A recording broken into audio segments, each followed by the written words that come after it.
Gurunda semua aku rasa udah melihat ini tayangan live ini. Belum. Enggak. Belum ada. Belum ada. Belum ada beliau. Biasanya beliau memantau lewat ini, Bang Dewa. Dari Apa tuh? dari lobi, dari luar. Mungkin kalau dia punya akun ini ya, akun bayang-bayang seperti Dewa. Dewa kan punya akun bayang-bayang juga. Sama. Akun bayang-bayang itu tugasnya untuk menyelidiki siapa sih saudara kita itu. Bahkan semuanya itu diselidiki sama Dewa. Baik yang punya Komal, siapapun Dewa selidiki.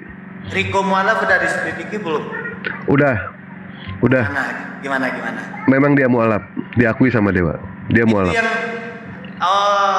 nanti tolong Bang Dewa ini aku ping, kalau enggak nanti ke DM kita, nanti aku kirim video-video ya. Boleh? Ke Bang Oji padahal udah loh, enggak dikasih tahu sama Bang Oji. Belum. Kenapa tuh? Ada apa? Ada isu apa? Berita burung apa? Adalah burungnya burung perkutut gitu. Wah, burung perkutut kekecilan, nggak enak kalau perkutut. Baik. Nanti Dewa coba ini ya, telusuri gitu ya. Dewa coba selidiki lagi nanti. Soalnya ada beberapa orang yang ini praduga gitu kan. Praduga kemungkinan bisa tersangka ini sama Dewa ini. 2 orang. Tapi Dewa rahasiakan dulu siapa orangnya gitu. Ini Gurunda udah di bawah ini. Ini bener, udah kecium baunya soalnya ini. Iya. Setiap ada Bang Juma pasti bau bawang merah aja ini. Ini handphone Dewa bau bawang merah ini. Iya. Nanti nggak apa-apa, Dewa diturunkan aja nggak apa-apa. Biar bertiga aja di atas. Jangan ada yang ganggu. Mendingan jangan ada yang ganggu. Udah diundang.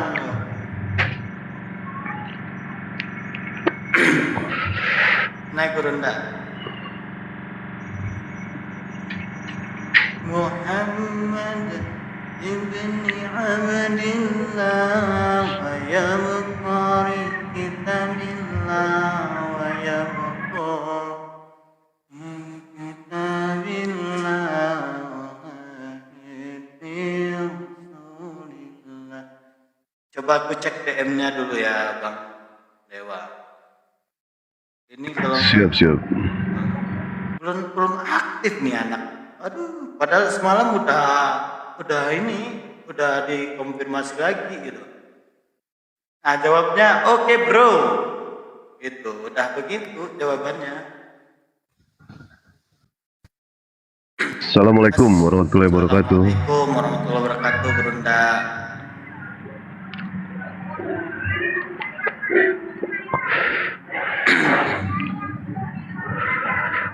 Bang Jum.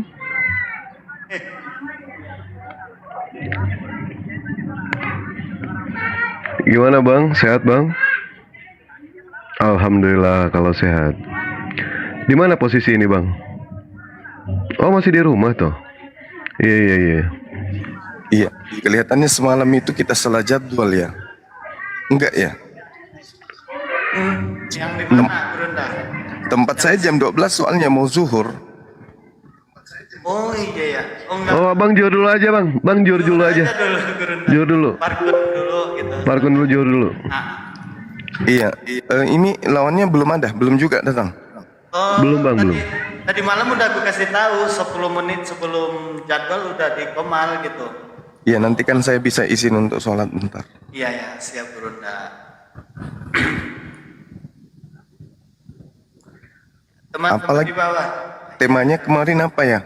Konsep ketuhanan Gurunda. Oh, dia dari sekte apa?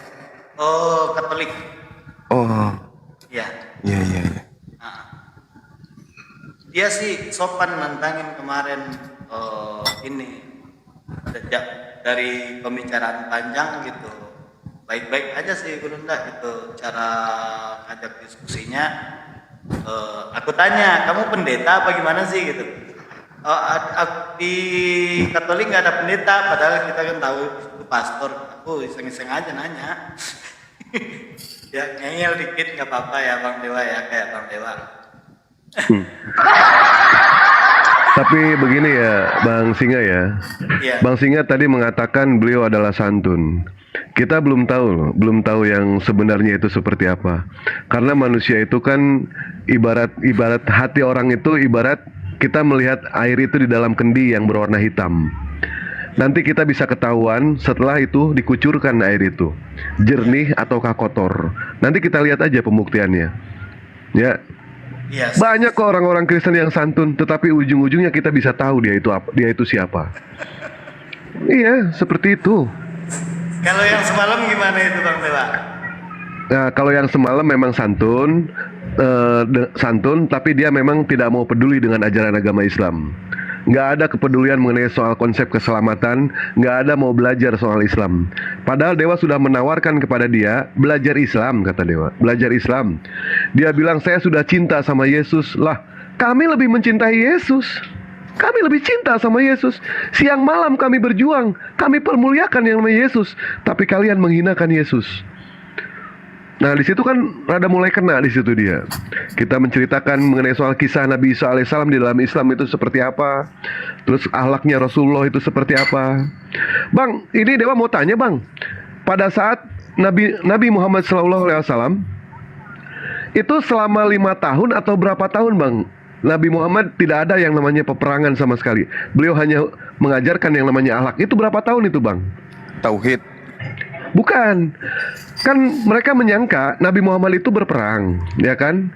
Sementara ketika Nabi Muhammad diutus ke dunia, ini berdasarkan dari pengajaran Dewa, dari Ustadz Dewa ya ini ya. Nabi Muhammad itu diperolok-olok, dihinakan, tapi Nabi Muhammad tidak pernah yang namanya membalas olokan mereka. Ketika Nabi Muhammad berusaha untuk dibunuh sama mereka, orang-orang kafir, tetapi Nabi Muhammad tidak berusaha untuk membalas. Tetapi setelah yang namanya perintah datang untuk berperang, disitulah Nabi Muhammad mulai angkat pedang. Nah, itu terjadi selama 5 tahun. Betul tidak, Bang? Iya. Oh iya, baik. Ingin mencocokkan aja ini, Bang. Ingin mencocokkan. Kan Nabi Muhammad menunggu saatnya kan, nunggu perintah dari Allah, menunggu dari big boss lah ibaratnya. Masih di piring itu, Bang, diplastikin, Bang. Kencang juga kupingmu ya.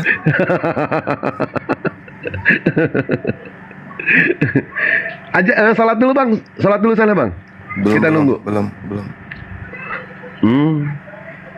Belum. Kirain sekarang masih ruku gitu. Sambil ini kan bisa. Oke, lanjut. Saya dengar sambil nunggu sholat. Baik. Ya, Ikhwan Billah, Fisabilillah, di tab-tab layar ya. Di sini kita sudah kedatangan gurunda tercinta kita. Beliau juga dulu seorang artis sinetron. Dulu ternyata Bang Juma artis sinetron SCTP dulu ya. SCTP yang membintangi film Ganteng-Ganteng Serigala dulu, Bang ya, Bang. Dulu Ganteng-Ganteng Serigala. Tahu aja lu.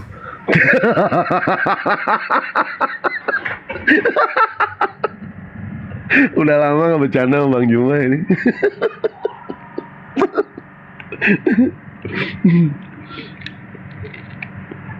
Kapan rencana mau ke Jakarta lagi, Bang?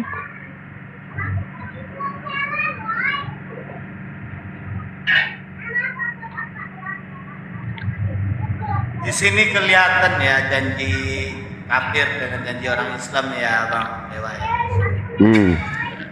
Kalau Gurunda dari tadi udah datang sebelum waktunya tiba.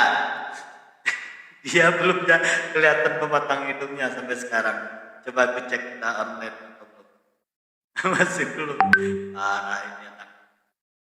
Lanjut Bang Dewa. Baik. Ya, Ikhwan, kita lagi menunggu penantang ya, penantang dari Bang Juma dari Kekatolikan dengan tema ketuhanan. Kita tunggu apa ya?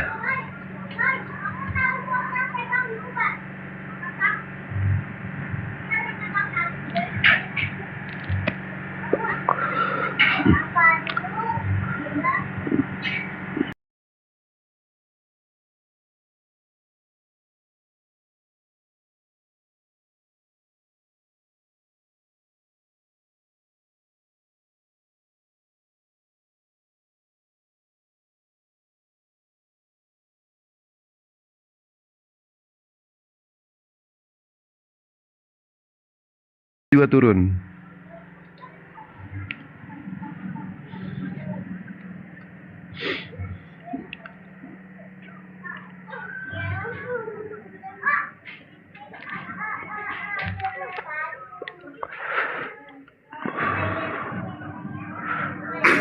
Disupport aja komalnya dulu teman-teman dengan tap-tap layar ya biar kuat, biar nggak rungkat nanti, biar nggak ringkih komal kita ya.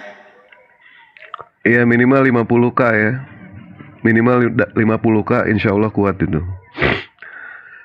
Botak-botak serigala siapa bang? Nggak tahu kalau itu Dewa. Turun aja bang Dewa, siapa tahu dia tidak mau naik. Dewa sih insya Allah Dewa turun kok ya. Nggak usah takut lah ya. Dewa tahu, Dewa tidak dibutuhkan. Dewa tahu, paham. Tapi kita tunggu dulu. Andaikan dia datang, Dewa turun.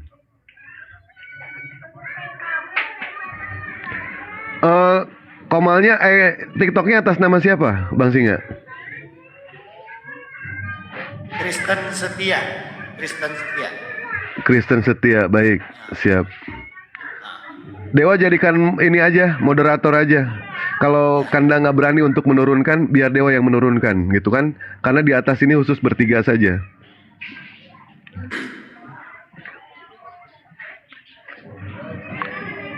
Siap. Nanti cabut lagi nggak apa-apa, moderatornya cabut lagi nggak apa-apa. Bang Dewa aja moderator yang ngatur di sini nanti, nggak apa-apa. Jangan, kita ikuti kemauan dia. Takut dia nggak setuju kalau ada orang, jangan. Mendingan.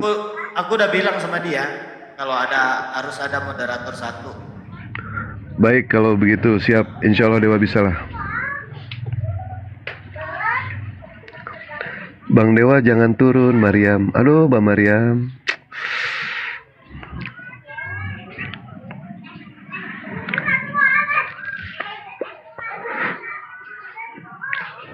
Semoga Bang Juma dalam lindungan Allah, amin. Terima kasih atas doanya ya, Bang Jack Hamadi. Bang Juma sehat selalu, alhamdulillah. Bang Juma kemarin sakit gigi tapi sudah sembuh. Saya dong Bang Dewa. Iya, siapa ini? Bambang. Baik Pak Bambang. Terima kasih doanya ya Iwan Pilah kepada Bang Juma yang selalu mendoakan kesehatan untuk Bang Juma. Dan Dewa sih dari sekian banyak diskusi antara Bang Juma dengan para oten, ambil ilmunya. Ambil ilmu, serap ilmunya, jadilah pejuang seperti Bang Juma. Syukur-syukur bisa melebihi daripada Bang Juma. Syukur-syukur. Soalnya kami membutuhkan orang yang lebih daripada Bang Juma, bahkan boleh dibilang hampir setaraf dengan Bang Juma. Kami butuh. Ya. Kita di sini bukan mendoakan Bang Juma, bukan mendoakan siapapun juga, karena generasi itu harus ada. Generasi penerus itu harus ada. Bang Juma tidak akan selamanya hidup. Kami Dewa tidak akan selamanya hidup. Kanda Singa Allah tidak akan selamanya hidup. Semua akan meninggal. Inilah saatnya untuk belajar kristologi untuk membentengi saudara-saudara kita. Usia Dewa sekarang sudah berapa? 39. Tinggal beberapa tahun lagi. Nabi Muhammad usianya 63 tahun. Dewa kasihan sama yang di bawah yang usianya 62 tahun 6 bulan. Kasihan Dewa. Sisanya tinggal 6 bulan. Oh ada. Ya. Oh baik. Nah. Silakan.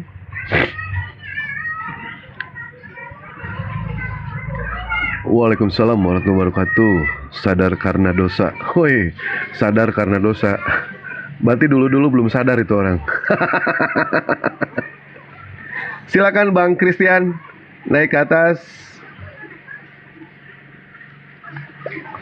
Udah dibaca DM ku. Oke siap.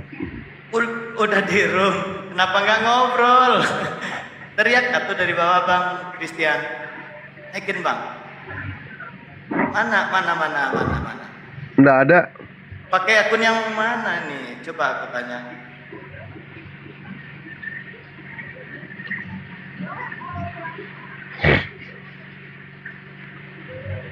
Katanya ajukan permintaan Bang Christian.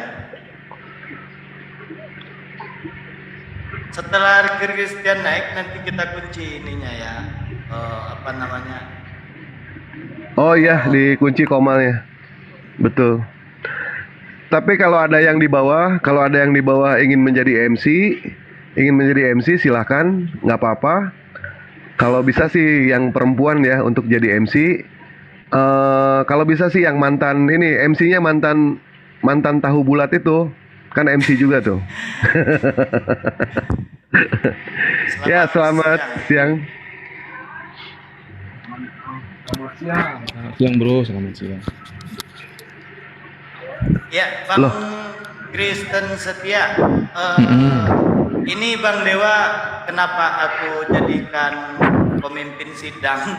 Karena aku nggak berani ngomong karena kalau Bang Dewa kan udah biasa sama Bang Gurunda gitu ya, bercanda gitu. Kalau aku hanya memfasilitasi Bang gitu. Insya Allah kami adil dalam diskusi gitu. Nanti kita tentukan gimana itunya apa tuh namanya cara diskusinya gitu ya Bang Dewa, tergantung kesepakatan kita di sini. Gitu. Betul. Yang penting Berapa nyaman menit? gitu. Iya betul. Berapa menit Pak Kristen Setia? Kalau untuk narasi di awal 2 menit aja lah menurut saya. Tapi kalau untuk menjawab 3 menit biar nggak terlalu panjang. Baik, narasi awal 2 menit. 2 menit untuk mempresentasikan agama masing-masing ya. Ya. Dengan konsep ketuhanan. 2 menit. Ini 2 menit. Setelah itu tanya jawab berapa menit? Tanya 2 menit. Kalau satu pertanyaan aja lah Bang diajukan, habis itu dijawab sama yang ini 3 menit gitu aja. Jadi pertanyaan 1 menit aja, nggak usah dibatasi, nggak apa-apa. Oh, pertanyaan 1 menit. Satu pertanyaan, kalau usah dipakai waktu, nanti jawabnya 3 menit gitu aja. Oh, jawabnya 3 menit. Iya Bang. Jawabnya. Betul. Jawabnya 3 menit. Terus ada TikTokan? Gak usah deh, bertanya 1 menit jangan dipotong. Nanti yang jawab 3 menit jangan dipotong gitu aja. Baik, kami paham kok.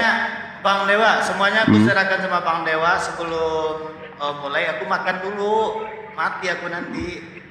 Baik, Ya. ini narasi awal 2 menit kurang kalau kata Dewa ini narasi awal, Bang Kristen. Boleh mau berapa? 5 lah. Oh baik, nggak apa-apa. Nanti Bang Juma biar 5, saya biar 2 menit aja, nggak apa-apa.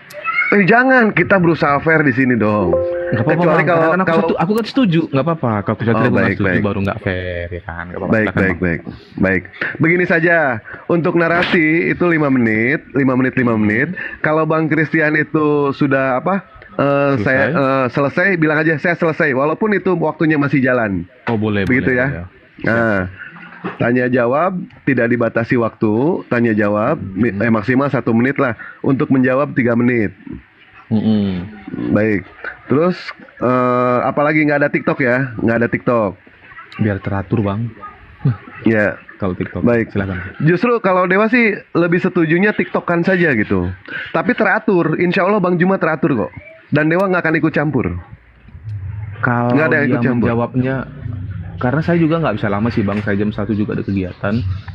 Kayak saya bilang 2 menit aja. Jadi biar terarah. Nanti kalau dia ini takutnya kepanjangan, jadi saya lupa waktu nih gitu. Juga saya ada kegiatan jam 1 nih Bang. Jemput orang rumah juga ini pulang kerja gitu kan. Baik. Ada kegiatan di luar Kalau misalkan jam aja. kalau misalkan saya tawarkan TikTok selama 10 menit bisa nggak? Kalau nggak 20 menit. TikTok kan konteksnya gimana tuh Bang? Saling tanya jawab. Bang Juma menanyakan ke Bang Kristen, nanti Bang Kristen pun menanyakan mengenai soal Islam ke Bang Juma. TikTokan selama 20 menit. Cukup itu 1 jam.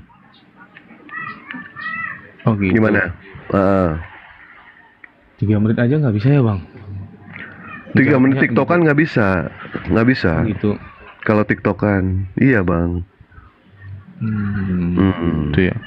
Oh gini aja lah, jadi biar berjalan. menjawabnya ya udah gitu nggak apa-apa. Saya sih oke Bang, yang penting seperti kesepakatan dengan Bro apa kemarin, tidak ada hujatan, tidak ada nyerang personal. Itu aja sih bang. Apa? Baik. Siap, siap, siap, siap.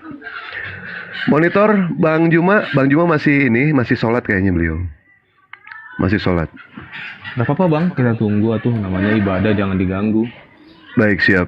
Ya nggak lama sih biasanya Bang Juma kalau sholat ya paling kira-kira 5 jam lah. Sabar aja ya, 5 jam. Ya. Abang Kristen tinggal di mana toh? Saya asli Medan saya bang. Oh, Medan. Berarti sekarang masih tinggal di Medan ya? Masih. Apa hijrah?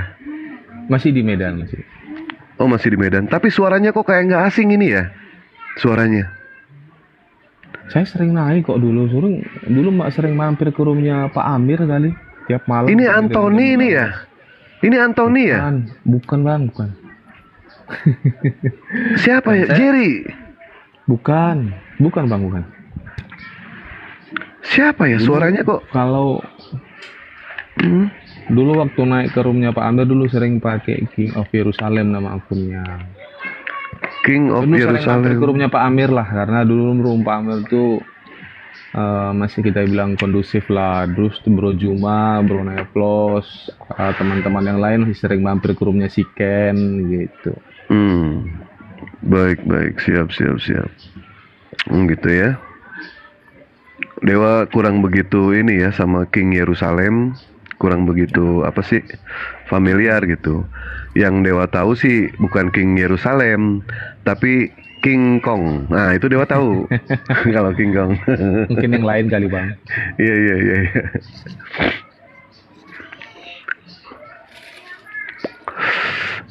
Pastor atau bukan? Bukan ya, Bang Saya Kristen namanya ini ya. Bang Juma tuh bang. Sama kayak Bang Juma apa tuh maksudnya? Iya, masyarakat biasa yang cintakan agamanya.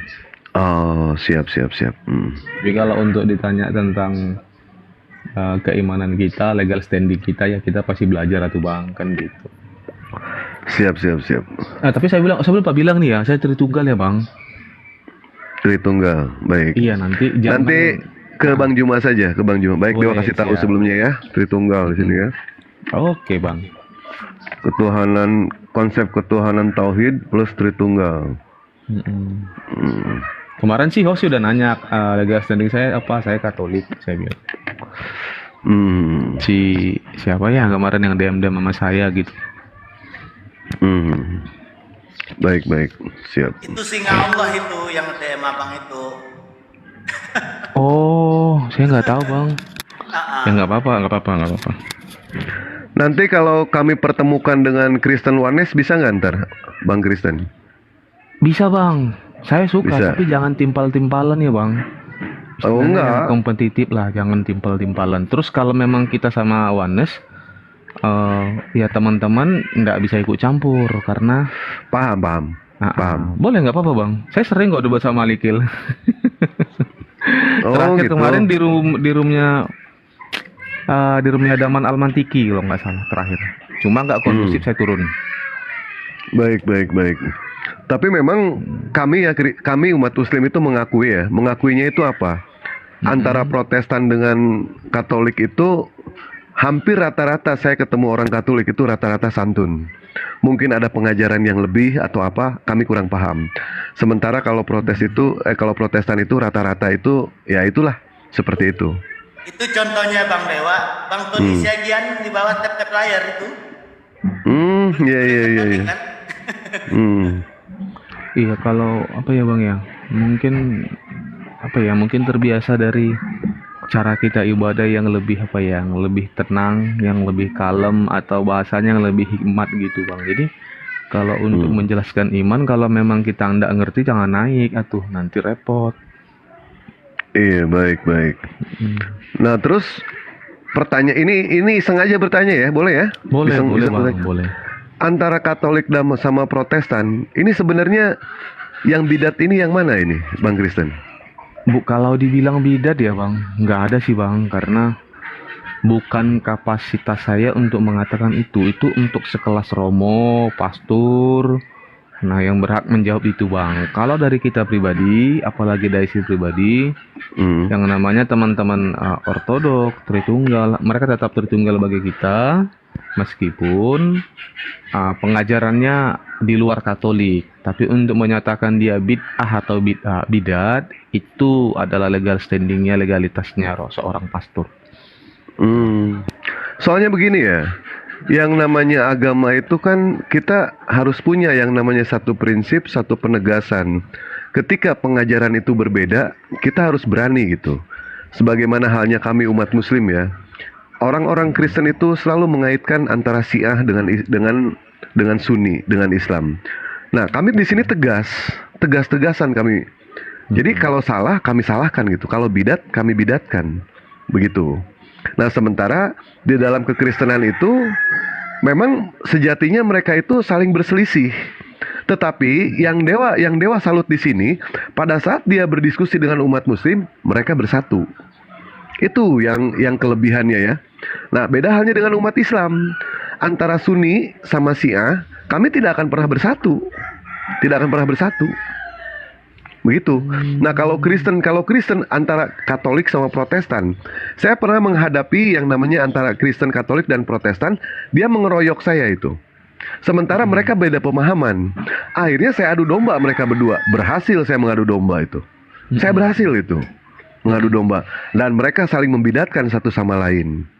Itu, Bang Kristen. Oh. Iya. Kalau saya sih Bang mungkin saya karena udah punya bekal lah ya untuk itu, makanya saya enggak pernah terbawa lah. Bagi saya teman-teman Ortodok dan teman-teman Protestan adalah satu di dalam dari tunggal. Enggak apa-apa. Karena kalau untuk debat-debat gitu saya sering kok Bang. Dulu di roomnya setengah Indomie saya bertemu dengan Samuel Siaan. Dia membawa data dari Katolik tapi dia jelaskan dengan penjelasan dari Ortodok. Saya bukan orang yang maaf bro, saya pastiin dulu nih. Saya kan suka gitu Bang, saya uji dulu karena iman kita bilang ujilah segala sesuatu. Saya bertanya nih, saya nggak mau langsung menuduh ya, menghujat. Saya bertanya Mas Samuel Sean, menurut Lael ya, menurut orang Batang Medan bilang, menurut Lael apa yang Lael ketahui tentang gambar itu, tentang data itu?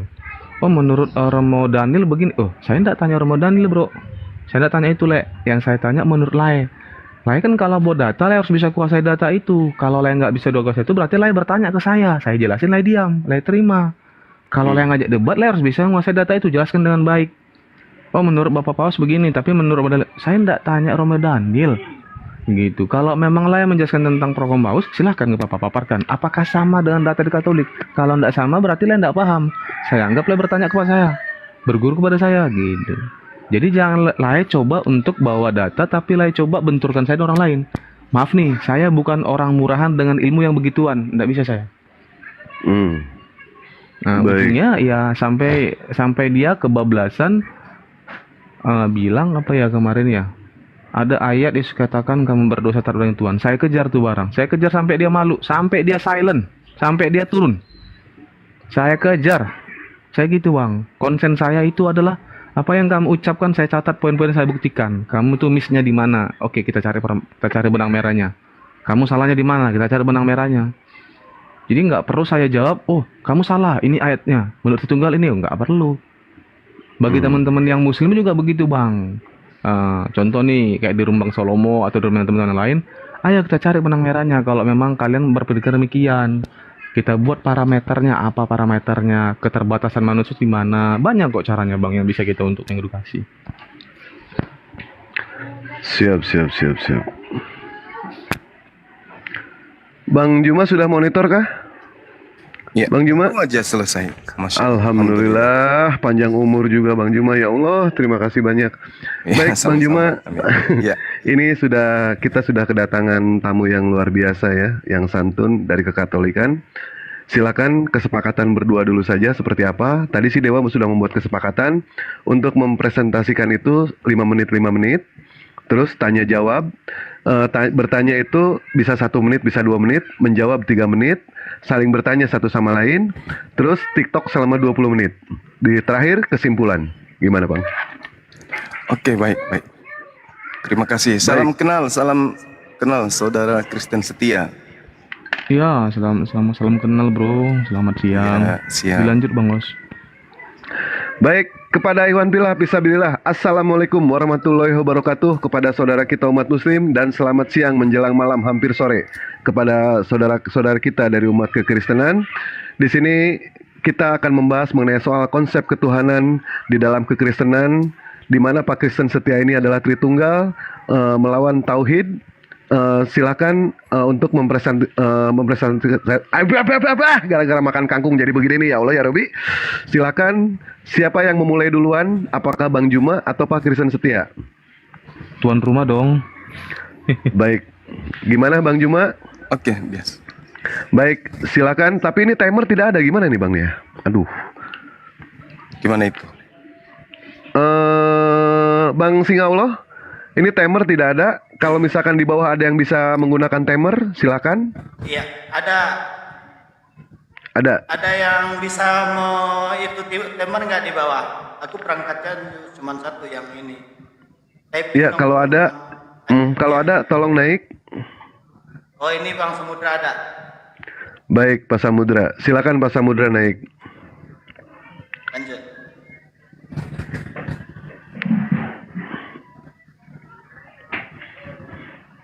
Dipasang timernya Pak Samudra.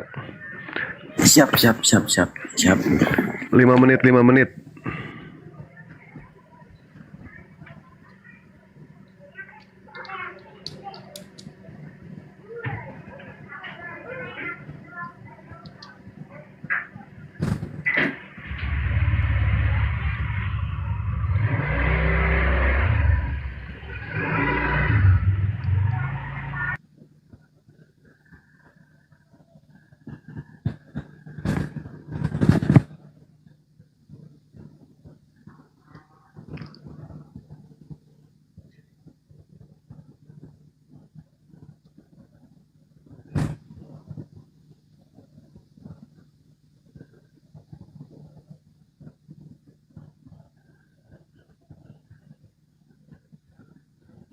Ya, udah tuh Bang Dewa.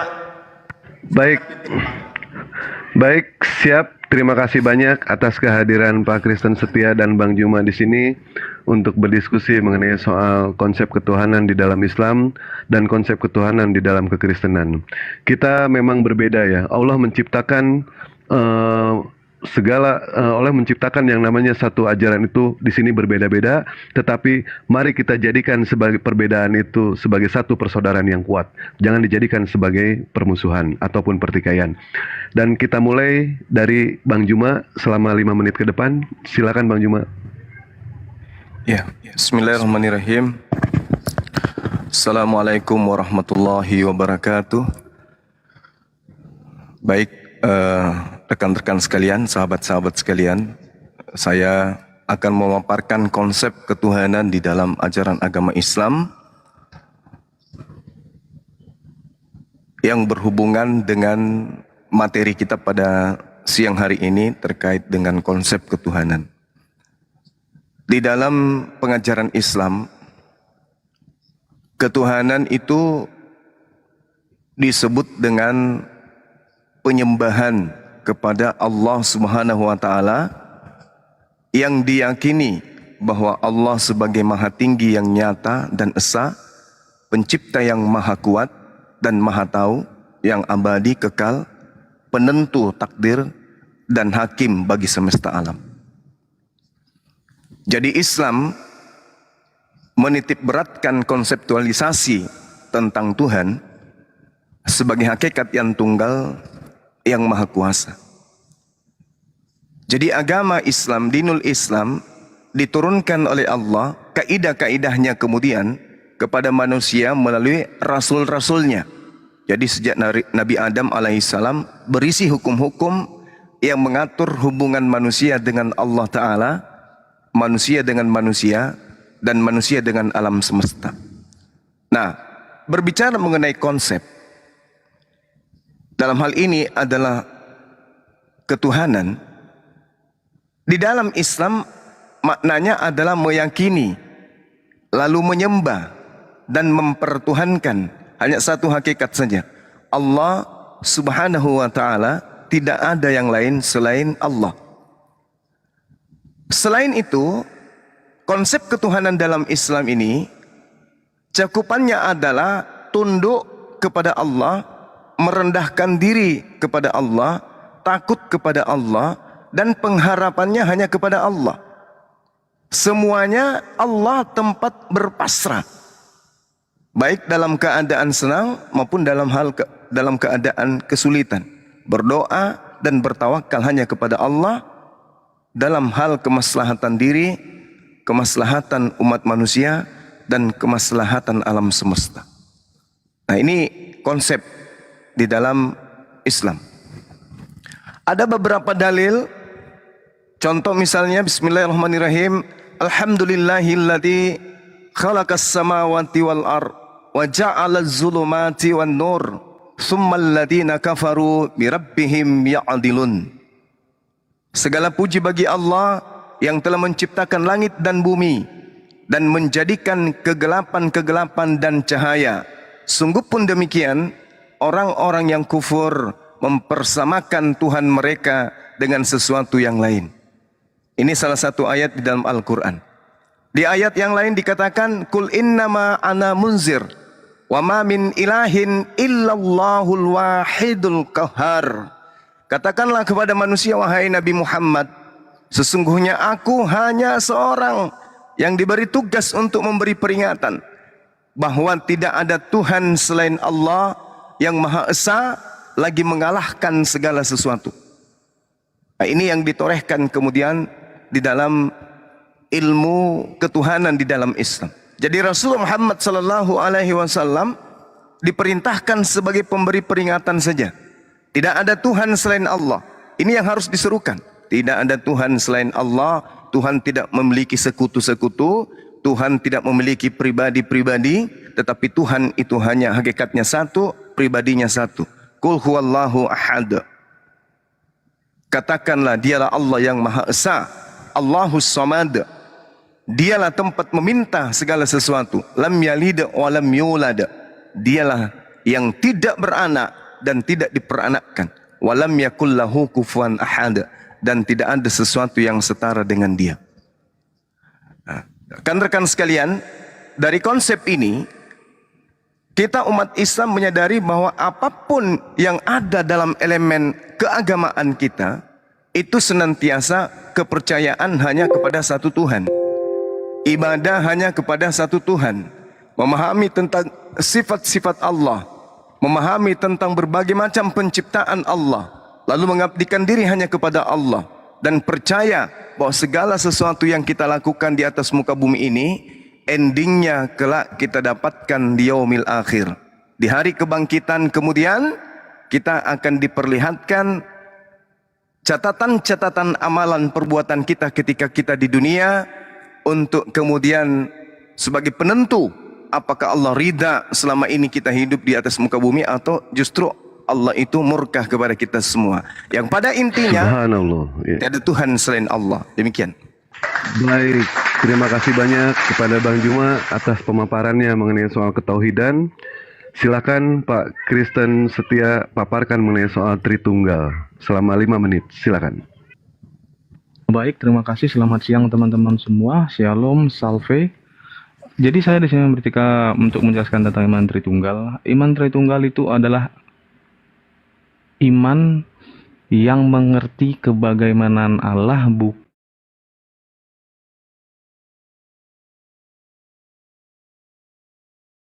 itu lewat caranya.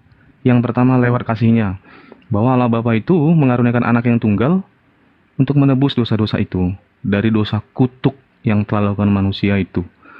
Dia menyentuh firman-Nya. Dalam Yesaya 55 ayat 11 dia katakan, firman yang kuutus tidak akan kembali sia-sia. Ia akan melakukan apa yang kuperintahkan. Makanya Yesus klaim di dalam dirinya, aku diutus Bapa, aku datang dan keluar dari Bapa, bukan dari Allah-Allah lain. Nah, Tritunggal menjelaskan tentang kebagaimanaan Allah itu sangat simpel. Tidak muluk-muluk. Bahwa Allah yang tidak kelihatan itu hanya bisa kita jelaskan oleh Dia yang imanen yang kelihatan. Dasar hukumnya Kolose 1 ayat 15. Bahwa Ia adalah gambar dari Allah yang tidak kelihatan. Siapa itu? Bapa dan Rohnya. Nah, Yesuslah yang pertama kali selama 33 tahun, 2000 tahun yang lalu menjelaskan akan itu. Bapa itu adalah roh. Kamu harus menyembah dalam roh dan kebenaran. Nah, itulah yang menjelaskan yang tidak terlihat. Dan bahkan dia menjanjikan Roh Kudus kepada para muridnya. Jadi kami mengenal Allah Bapa yang tidak terlihat, yang tidak pernah terdengar suaranya, hanya melalui anaknya, Logos, Sang Logos itu tadi ya. Dengan demikian bahwa di perjanjian lama, iman Tritunggal juga itu dengan tegas. Bahwa firman dari Allah Bapa itu tidak pernah inkonsisten. Makanya kami harus mengikuti Sang Sumber itu. Kami harus konsisten dalam menjelaskan iman kami. Iman kami menjelaskan tentang ketuhanan itu, Tuhan kami itu bukan seperti yang bisa berubah, inkonsisten, bahwa dia dengan jelas Allah itu bukan manusia. Apapun ceritanya, Allah Bapa itu tidak akan pernah menjadi manusia. Sejak zaman Adam sampai yang akhir zaman tidak akan pernah jadi manusia. Dalam Hosea 11 ayat 9 dia katakan Allah itu bukan manusia dari segi wujud, sifat atau apapun yang berkenaan dengan penciptaan. Itu clear. Makanya kami meyakini bahwa firman itu yang merupakan dari pribadi Allah, salah satunya adalah dialah yang menciptakan. Allah Bapa itu menciptakan segala semesta, alam semesta ini hanya dengan firman-Nya. Itu tertulis dalam Ibrani 1 ayat 3 teman-teman. Bahwa ia adalah cahaya dan gambar kemuliaan Allah. Di Ibrani 1 ayat 2 dia menjelaskan ia menjadikan segala sesuatu dengan dia. Dengan firman-Nya. Kalau Bapa itu mengerjakan segala sesuatu berarti dia bukan maha kuasa teman-teman. Dia cukup melakukan sesuatu yang tidak bisa dilakukan oleh manusia. Makanya dikatakan berfirman. Berfirman itu bukan seperti manusia teman-teman, ya tidak. Nah, kita menjelaskan itu dengan baik bahwa Bapa yang kita sembah di dalam keesaan dirinya, ada firman, ada logosnya, dan ada rohnya. Gitu. Sekian dari saya Bang Dewa.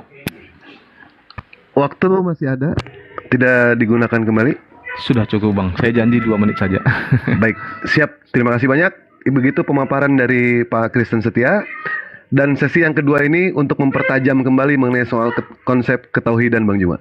5 menit ya. Silakan Bang Juma, dimulai untuk mempertajam kembali.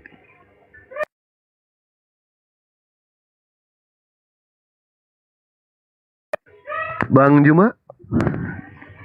Maaf. Jadi Baik. berbicara mengenai konsep ketuhanan. Yang pertama, kepercayaan kepada hakikat yang satu. Ajaran Islam jelas menganut monoteisme. Monoteisme yang ketat, yang kemudian disebut tauhid. Umat Islam meyakini bahwa hanya ada satu Tuhan yang maha kuasa, maha bijaksana, maha pencipta, maha pengasih. Ya, tidak ada yang setara dengannya dan tidak ada Tuhan selain dirinya. Dikenal sebagai tauhid rububiyah.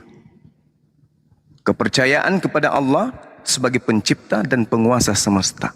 Di luar dari dirinya semuanya adalah ciptaan, siapapun itu. Yang keluar dari dirinya semuanya adalah ciptaan. Tidak ada embel-embel yang lain. Nah, lalu kemudian dalam konsep kedua, ketuhanan dalam ibadah, yaitu uluhiyah. Yang pertama rububiyah, yang kedua adalah uluhiyah. Dalam konsep ini, Islam mengajarkan bahwa semua bentuk ibadah dan penghambaan itu hanya tertuju kepada Allah saja. Tak ada yang lain. Umat Islam itu dilarang menyembah atau mengabdi pada sesuatu selain daripada Allah. Termasuk kepada Rasulnya, termasuk kepada Nabinya, termasuk kepada orang-orang yang menjadi orang suci di antara hamba-hambanya yang ada. Jadi ibadah umat Islam yang mencakup sholat, puasa, zakat dan ibadah-ibadah lain itu hanya tertuju kepada satu hakikat saja. Inilah yang disebut tauhid uluhiyah. Kemudian terkait dengan sifat-sifat Allah, Islam kemudian mengajarkan sifat, mengajarkan atribut yang ada pada Allah yang dinyatakan dalam kitab suci Al-Quran Karim dan juga hadits. Beberapa sifat yang mencakup Maha Pengasih, Ar-Rahman, Ar-Rahim, Maha Penyayang, Al-Quddus, Maha Suci. Jadi Maha Suci ini tidak akan pernah ternoda. Dia tidak akan pernah setitik pun ada celah, ada kehinaan, ada kelemahan. Dan Al-Hakim, Maha Bijaksana serta sifat-sifat yang menunjukkan kekuasaan, kasih sayang dan kebijaksanaan daripada Allah itu sendiri. Lalu kemudian Allah sebagai yang Maha Pencipta, Islam mengajarkan bahwa Allah adalah pencipta segala sesuatu di alam semesta ini. Jadi yang tadinya tidak ada menjadi ada, itu semua ciptaan. Innama amruhu idza arada syai'an ayyakula lahu kun fayakun. Jadi segala sesuatu yang ada di atas muka bumi ini semuanya ciptaan. Apapun labelnya, apapun gelarnya, semua adalah ciptaan Allah Subhanahu wa taala. Mau dia nabi, mau dia rasul, mau dia utusan, semuanya adalah ciptaan. Sesuatu yang berasal dari Allah itu adalah ciptaan Allah. Ciptaan Allah. Semua yang keluar dari Allah itu adalah ciptaan Allah. Tidak ada Tuhan yang diciptakan menjadi makhluk. Tidak ada Tuhan yang dibentuk menjadi makhluk. Itu tak ada. Oleh karena itu, Allah Subhanahu wa ta'ala yang mengatur segala sesuatunya dengan sempurna. Kenapa? Karena dia Maha Pencipta. Mencipta segala sesuatu di alam semesta. Tidak ada yang ada kecuali karena ciptaannya. Sekali lagi, tidak ada yang ada kecuali dengan ciptaannya. Nah, lalu pengabdian. Pengabdian kita itu mencakup pengabdian diri secara penuh kepada Allah dalam segenap aspek kehidupan kita sebagai umat Islam.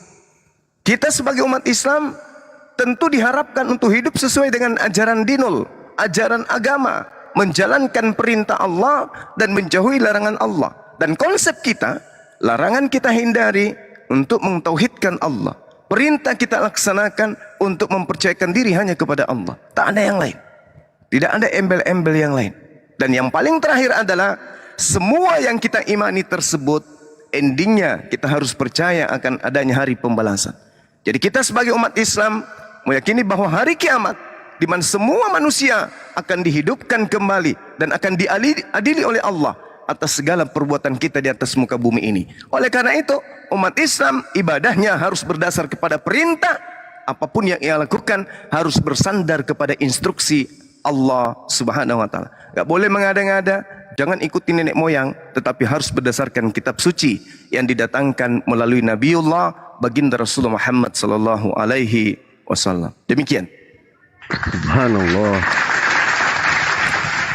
Mantap dan keren. Untuk mempertajam kembali, silahkan Pak Kristen Setia ke Tritunggalnya dipertajam kembali supaya ngena. Silakan. Oke, baik. Saya sedikit saja. Tritunggal itu adalah menjelaskan Allah yang Esa itu ya. Dalam KGK 253 dijelaskan juga dengan baik. Nanti teman-teman bisa searching, bisa cari tahu bahwa pribadi yang disebutkan dalam Tritunggal itu adalah tidak membagi kealahan itu ya. Seperti jumlah Allah dihitung atau teori komposisi yang terdiri dari, tidak. Tetapi mereka itu adalah bagian sepenuhnya dalam ilahinya. Itu mereka adalah sama. Bapa itu putra, putra itu Bapa, Bapa itu Roh Kudus itu Bapa dalam ilahinya. Tetapi di dalam perbedaannya itu maka Tritunggal menjelaskan mereka adalah satu hakikat sama, bisa dibedakan tapi tak bisa dipisahkan. Yang tidak dipisahkan itu adalah konteks ilahinya atau prainkarnenya. Ketika firman itu berinkarne menjadi manusia, itulah yang menjadi pembeda bahwa kami bukan menyembah Bapa itu yang menjadi manusia. Tidak. Nah, Bapa itu tetap di surga. Makanya Yesus katakan dalam Matius 23, janganlah kamu sebut siapapun Bapa di bumi ini. Nah, kami harus konsisten dalam meyakini dan mengimani itu. Kami nggak boleh tanggung-tanggung, kami nggak boleh pelintat-pelintut, kami nggak boleh berpaling dari itu. Itulah perbedaan yang mendasar. Tetapi, sekali lagi, Bapa yang tidak terlihat itu pribadi pertama dan pribadi yang lain itu dijelaskan oleh pribadi anaknya. Karena Bapa itulah yang memberikan firman-Nya itu menjadi manusia. Makanya Kolose 1 ayat 15 itu dialah yang menjelaskan itu. Tetapi ketiga pribadi ini berbeda secara real. Artinya dalam hubungan asal gitu loh, bahwa Allah Bapa itu yang melahirkan dan Putra itu yang dilahirkan, Roh Kudus yang mengembuskan. Itu ada di KGK 254. Tetapi di dalam pribadi kemanusiaan Yesua itu kita yakini bahwa sejak dari perkandungan dia sudah dikaruniai Roh Kudus. Dia tidak pernah, bahkan di dalam dirinya yang memiliki kehendak sendiri. Di dalam Yohanes 5 juga Bapa punya kehidupan sendiri, Anak punya kehidupan sendiri, tetapi dia memilih taat sampai mati, teman-teman. Dia tidak melanggar kodratinya sebagai bagian dari Bapa. Maka Yesus katakan, aku di dalam Bapa, Bapa di dalam aku. Kalau dia klaim Bapa di dalam aku di dalam Bapa, tapi tidak mengikuti apa yang menjadi satu kehendak itu, maka Yesus bukan Bapa. Yesus bukan firman Bapa, atau Yesus bukan Allah gitu. Tapi ketiga pribadi berhubungan dalam satu kehendak, baik di dalam ketika firman menjadi manusia atau dalam konteks pra-ilahinya, dalam konteks pra-inkarnenya, atau masih bersama-sama dengan Allah. Nah, Yohanes 1 ayat 1 itu menjelaskan bahwa sebelum firman itu menjadi manusia, dia satu hakikat dengan Bapa dan dia adalah Allah. Kalau tidak, berarti dia adalah Allah-Allah lain. Gitu, teman-teman. Silakan. Baik, terima kasih banyak Bang Kristen ya. Ini sesi yang kedua, sesi tanya jawab. Silakan Bang Juma untuk bertanya selama 2 menit dan nanti menjawab selama 3 menit. Baik, Silakan Bang Juma. oke. Bismillahirrahmanirrahim. Saya ingin bertanya tentang konsep ketuhanan yang ada di dalam agama orang-orang Yahudi, di mana mereka memiliki kitab Tanakh terkait dengan apa yang mereka sembah, di mana ancaman demi ancaman muncul di kitab mereka terhadap orang-orang yang menyembah selain daripada Hasem. Siapa yang mempersembahkan korban kepada ilah kecuali Tuhan yang ada di Israel, haruslah ia ditumpas. Keluaran 22 nomor 20. Keluaran 32, beginilah firman Tuhan, ilah Israel, baiklah kamu masing-masing mengikatkan pedangnya, dan seterusnya. Saking murkanya Tuhan ketika kemudian ada yang mempersembahkan korban kepada ilah lain. Sedangkan Bani Israel diajarkan memiliki korban hanya hewan. Nah, di Kristen ada korban berupa manusia yang nantinya menjadi pribadi, salah satu pribadi dari 3 pribadi Tuhan yang Kristen sembah. Sedangkan perintah Tuhan di dalam beberapa dalil di kitabnya orang Yahudi, bunuhlah dia, pertama-tama tanganmu sendiri yang bergerak untuk membunuh dia, kemudian seluruh rakyat. Karena apa? Karena dia mengajak untuk menyembah kepada selain daripada Allah atau Elohim yang mereka sembah. Di dalam kitab Keluaran 32 nomor 33. Tetapi Tuhan berfirman kepada Musa, siapa yang berdosa kepadaku, nama orang itu akan kuhapuskan dari dalam kitabku. Di dalam Keluaran 23 nomor 7 nomor 8, janganlah engkau membunuh orang yang tidak bersalah, jangan membunuh orang yang benar, sebab aku Tuhan tidak akan membenarkan orang yang bersalah. Siapa yang membunuh Yesus berdosa, dan namanya tidak akan ditemukan lagi di dalam kitab kehidupan, bahkan dikeluarkan dari kitab kehidupan. Sedangkan kalau konsep Kristen yang digunakan, Yesus datang untuk menanggung dosa-dosa. Berarti Yesus ini penuh dengan dosa. Waktunya habis Bang Juma. Ya, Waktunya pertanyaan saya, mohon izin. Baik. Nanti ditambah juga kepada teman kita. Pertanyaan saya, kalau Yesus datang menanggung dosa dengan cara menggantikan tadinya korban hewan sampai dia menjadi korban di atas tiang salib, yang tadinya dosa ditanggung masing-masing, lantas dia menanggung dosa tersebut. Pertanyaan saya, berdasarkan Keluaran 32-33, betapa banyak dalil yang dilanggar oleh Yesus dan orang-orang yang menginginkan Yesus sebagai penebus dosa. Imamat 1 nomor 2 perintahkan kepada Bani Israel untuk mempersembahkan hewan ternak, kambing, domba, sapi, atau lembu, bukan manusia. Nah, pertanyaan saya, apakah Yesus masih ada namanya di dalam kitab keselamatan bersama dengan orang-orang Kristen? Karena Tuhan mengatakan, siapa yang berdosa kepadaku, nama orang itulah yang akan kuhapuskan dari dalam kitabku. Orang yang dihapuskan namanya dalam kitabnya itu dilemparkan ke dalam api neraka. Demikian. Terima kasih. Baik, ya. Terima kasih banyak Bang Juma. Sama-sama. Sudah bisa menangkap pertanyaannya? Soal di Yahudi itu mengorbankan yang namanya hewan, sementara dalam kekristenan mengorbankan yang namanya manusia. Terus kitab Keluaran 32 ayat 33. Ya, silakan ditanggapi. Oke, aman Bang. Jadi saya akan menjelaskan bahwa perbedaan kita dengan Yahudi adalah bahwa Yahudi itu sebagai bangsa pilihan dari YTVV tadi mempunyai 613 mispot ya teman-teman ya. Di mana dalamnya juga ada 10 Torah yang diberikan kepada Nabi Musa. Nah, mereka menyembah hanya kepada satu Tuhan, kepada satu Allah saja, yaitu YHWH. Nah, kita Kristen, dengan kedatangan Yesus, dia telah menghancurkan batasan itu, teman-teman. Itu yang harus menjadi konsennya. Jadi, konsen yang menjadi selama ini perbedaan antara Yahudi dan Kristen adalah Yahudi terikat dengan perjanjian yang diberikan kepada Bapak Abraham bahwa mereka sebagai bangsa yang dipilih dengan ketetapannya 613 mispot itu, dan kita tidak terikat itu. Nah, Yesus datang ingin menunjukkan bahwa YHWH itu lebih dari itu. Bahwa dia bukan milik satu bangsa. Bahwa setiap orang yang harus menyembah YHWH itu harus ke Yerusalem. Karena kiblatnya orang Yahudi itu ada di Yerusalem. Tapi kiblat itu sudah hancur, teman-teman. Nah, kemana bangsa Yahudi itu akan menyembahnya? Nah, Yesus menjelaskan itu. Allah yang kamu sembah itu adalah Allah yang hidup. Kamu harus menyembah dalam roh dan kebenaran. Tidak hanya melulu kepada satu tempat, satu negara, satu konteks, satu bangsa. Nah, Yesus datang untuk menjelaskan itu. Nah, Yesus itu siapa? Apakah Yesus dalam konteks iman Yahudi sama enggak dengan iman Kristen?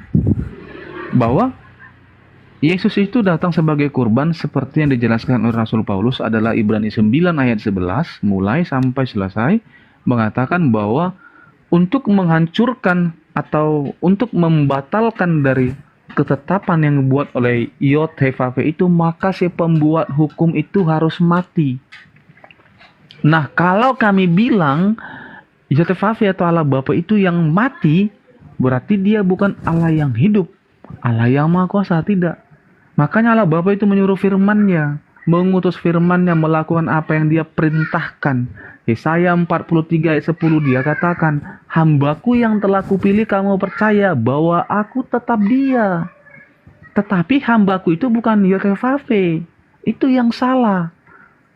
Hambaku dalam Yesaya 43 adalah Abdi, di mana ketika dia masih dalam konteks sebuatan dia tidak punya nama, dikatakan gelar Abdi.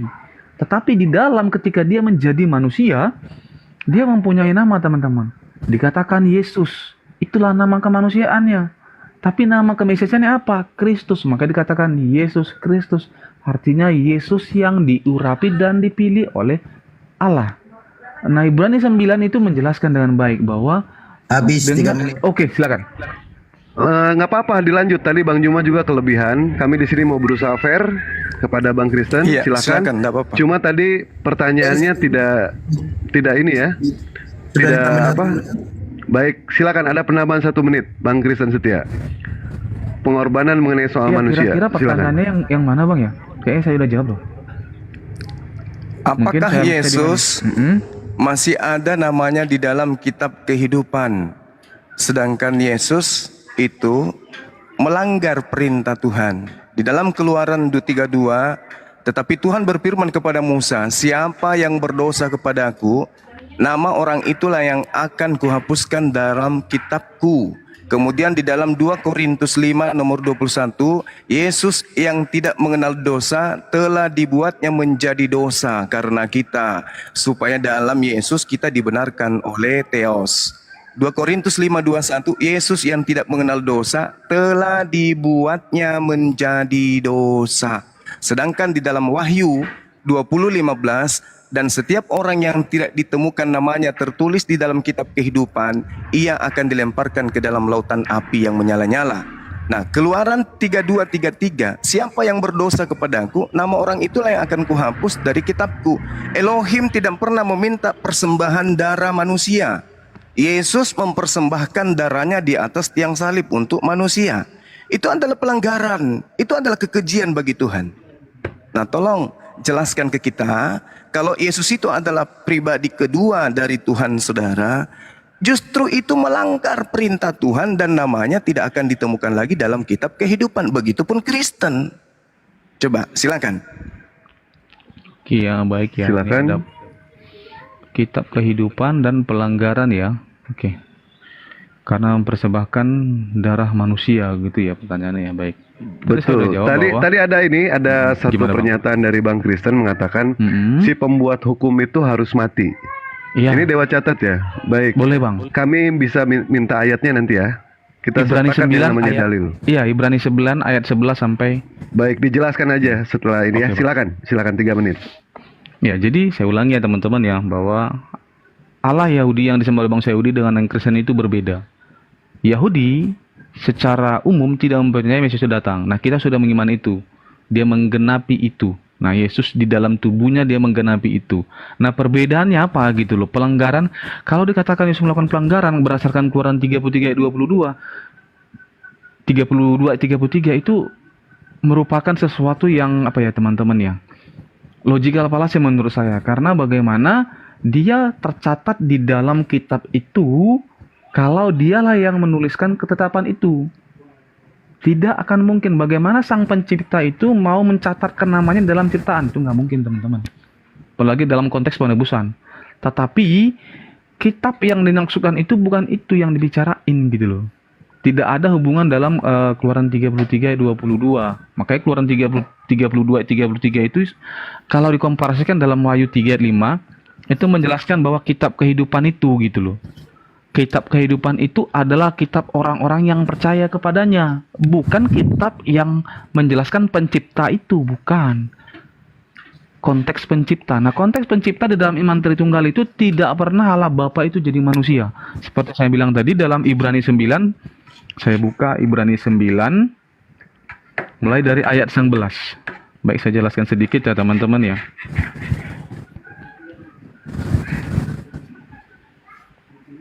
Dikatakan begini, karena suatu wasiat barulah sah kalau pembuat wasiat itu telah mati. Sebab ia tidak berlaku selama pembuat wasiat itu masih hidup.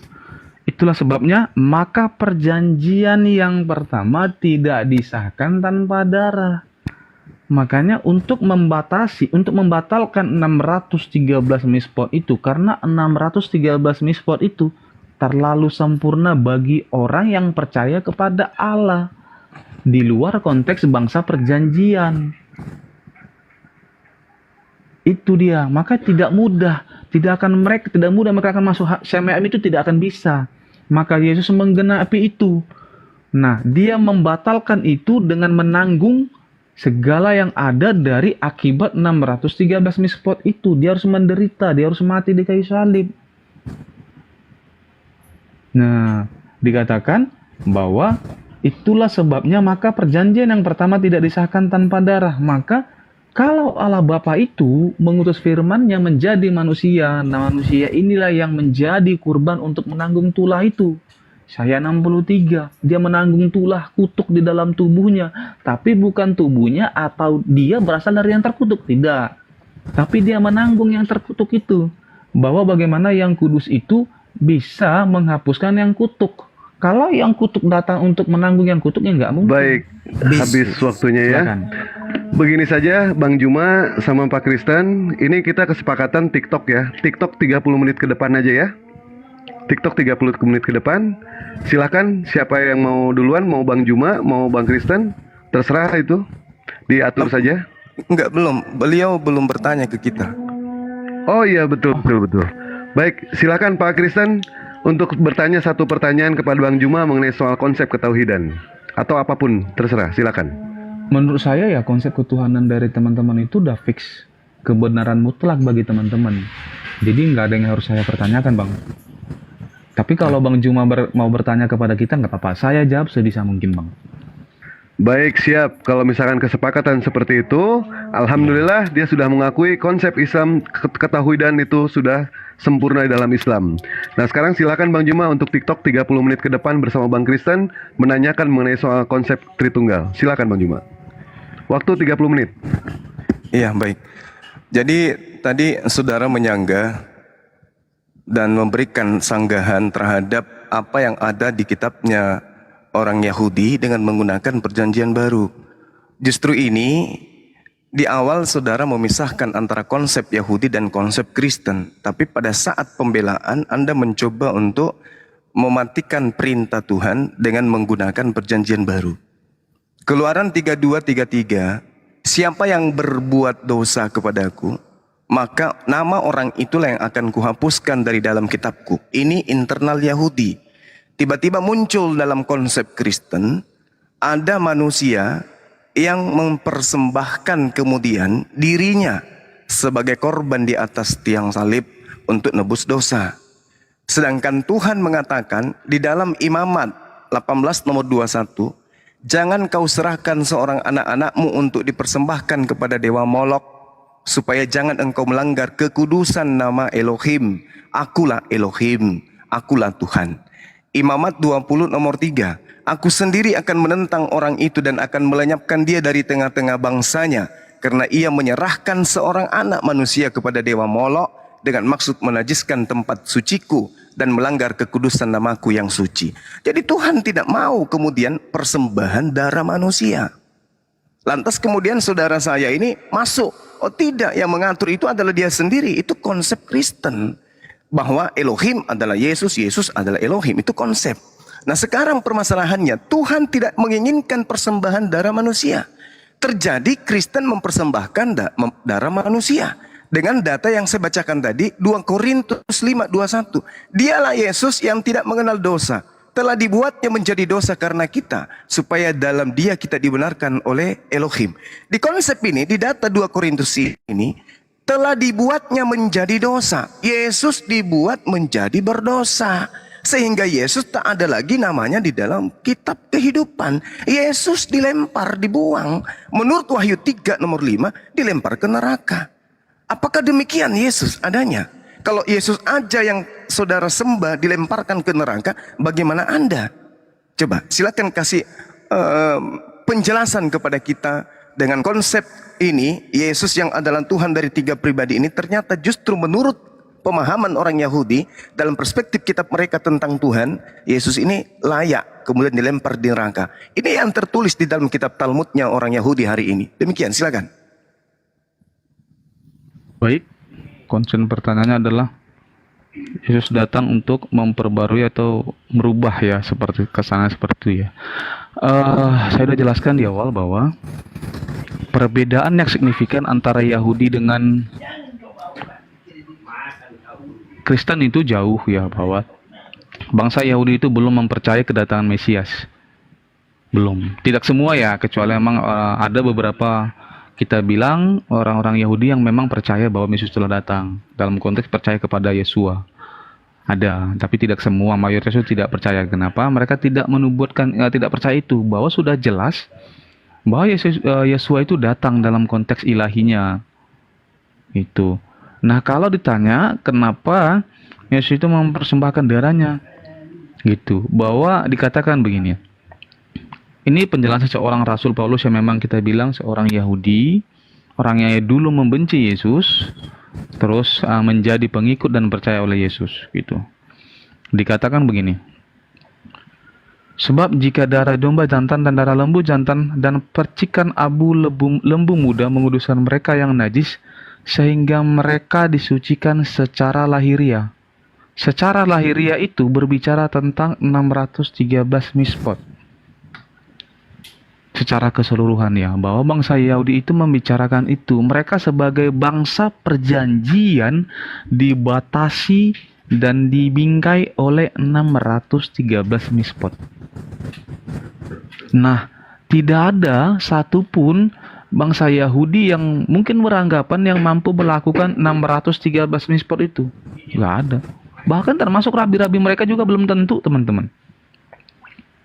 Tidak, makanya dibilang 613 mispor itu adalah hanya bayangan dari keselamatan. Bukan keselamatan itu tadi. Nah, Yesus datang untuk menggenapi itu. Karena dia adalah pengantara dari suatu perjanjian yang baru. Apa perjanjiannya? Supaya mereka yang telah terpanggil dapat menerima bagian yang kekal yang dijanjikan. Sebab Yesus telah mati untuk menebusan pelanggaran-pelanggaran yang telah dilakukan selama perjanjian yang pertama. Gitu. Nah, itu yang menjelaskan itu. Nah, penjelasan akan perjanjian pertama itu gunanya untuk apa, teman-teman? Dikatakan ayat selanjutnya. Maka 613 mispor itu yang telah diberikan oleh Yotevave kepada bangsa Israel, untuk dia genapi, dia harus menanggung tulah itu. Tulahnya apa? Pelanggaran yang dilakukan sejak perjanjian yang pertama. Nah, dia harus menanggung itu dalam kemanusiaan, maka dia harus mati. Nah, Yesus datang itu untuk menebus manusia. Apa yang ditebus? Nyawa. Di dalam kitab Pentateuch dijelaskan adalah darah itu adalah nyawa. Jadi untuk menebus nyawa itu, maka darah itu harus tumpah. Nggak bisa kalau menebus nyawa itu tanpa darah. Nah, dulu kebiasaan bangsa Yahudi adalah menebus dosa dalam korban persembahan darah-darah binatang. Itu adalah bayangan keselamatan. Nah, itulah kesalahannya juga, pelanggaran-pelanggaran. Kenapa? Karena begitu mudah mereka melakukan penebusan dosa dengan mempersembahkan korban bakaran, begitu mudah juga mereka untuk melanggarnya. Bahkan terbukti setelah bangsa Israel di bawah Nabi Musa keluar dari Mesir, mereka dengan mudahnya ketika Yotevave memberikan suatu uji coba kepada kepada bangsa Israel, buatlah patung. Nah, mereka langsung membuat dan menyembah berhala itu. Padahal mereka sudah Nabi Musa sudah berikan bahwa yang menyelamatkanmu adalah Yotevave, bukan Allah-Allah lain, bukan berhala-berhala lembu jantan, bukan. Nah, pelanggaran itulah yang ditebus Yesus. Maka untuk menebus itu dia menjadi manusia yang sempurna, punya darah, punya tubuh, kan? Nah, tubuh dan darahnya itulah yang menjadi korban untuk persembahan. Kira-kira gitu. Iya, iya. Terima kasih, kita menghargai ini pembelaan iman ya. Tetapi lagi-lagi tidak bisa membebaskan Yesus dari apa yang kemudian Tuhan katakan, siapa yang berdosa kepadaku, nama orang itulah yang akan kuhapus dari di dalam kitabku, kata Tuhan. Nah, sekarang ketika saudara bercerita tentang konsep dosa ditebus darah manusia dan seterusnya, justru itulah biangnya itu di situ. Dan kalau dikatakan korban hari-hari itu dihentikan, lalu diganti dengan darah manusia, ini konsep benar-benar konsep, konsep yang dinubuatkan oleh Yesus. Jadi apabila kamu melihat pembinasa keji berdiri di tempat kudus, menurut firman yang disampaikan oleh Nabi Daniel, pembinasa keji itu apa? Dia menghentikan kemudian korban-korban harian. Di dalam Daniel 11:31, tentaranya akan muncul, tentara dari pembinasa keji alias iblis. Tentara iblis itu akan muncul. Mereka akan menajiskan tempat suci, menghapuskan korban hari-hari, dan menegakkan kekejian yang membinasakan. Ini saudara sedang membantu menegakkan kekejian. Tuhan tidak ingin korban darah. Jangan kau membunuh orang yang tidak bersalah. Jangan kau bunuh orang yang benar. Sebab aku Tuhan tidak akan pernah membenarkan orang yang bersalah. Orang Yahudi datang kurbannya kemudian untuk mereka. Kok tiba-tiba ada penebus datang mengorbankan dirinya untuk Kristen? Jadi di sini tidak ada konsisten terhadap apa yang Tuhan canangkan tentang kurban. Kurban itu diutus, diajarkan tentang pengutusannya kemudian untuk menebus dosa-dosa Bani Israel. Kok tiba-tiba muncul konsep ada korban untuk orang Kristen, yaitu umat manusia lagi.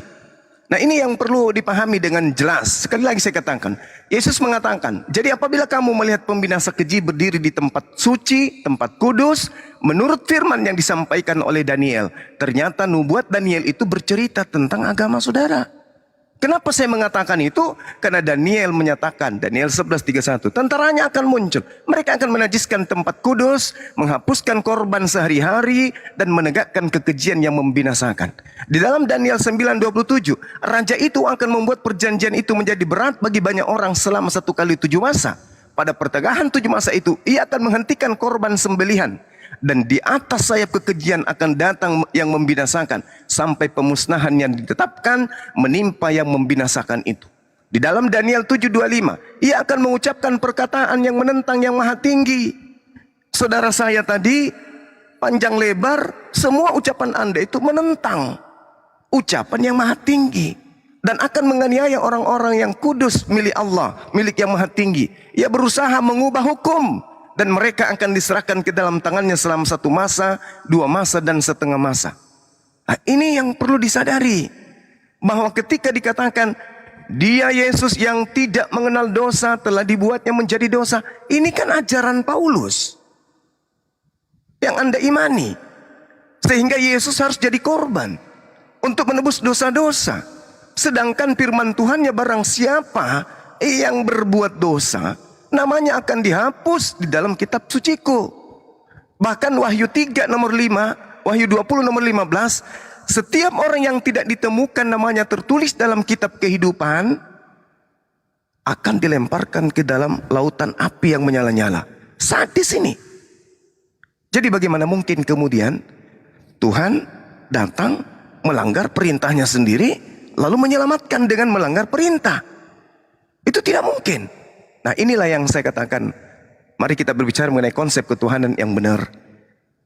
Tuhannya orang Yahudi menyatakan dirinya, tidak ada Tuhan selain aku. Akulah Tuhan, tidak ada Tuhan di samping aku. Aku bukan manusia, aku bukan anak manusia. Aku tidak pernah dibentuk, baik dulu maupun yang akan datang. Yesaya 43 ayat 10. Tapi Kristen dengan konsep Tritunggalnya jelas sekali menyamakan Trimurti dan mengawinkan dengan ajaran orang Yahudi. Makanya kalau berbicara konsep ketuhanan, orang Yahudinya beda, orang Kristennya beda.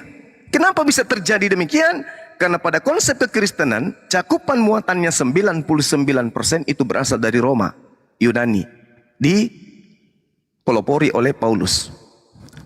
Nah, sehingga ini belum terjawab, Bung. Bagaimana Yesus bisa lolos dari murka Tuhan ketika dia ternyata yang menanggung dosa. Sebab yang menanggung dosa itu dilemparkan ke neraka. Demikian.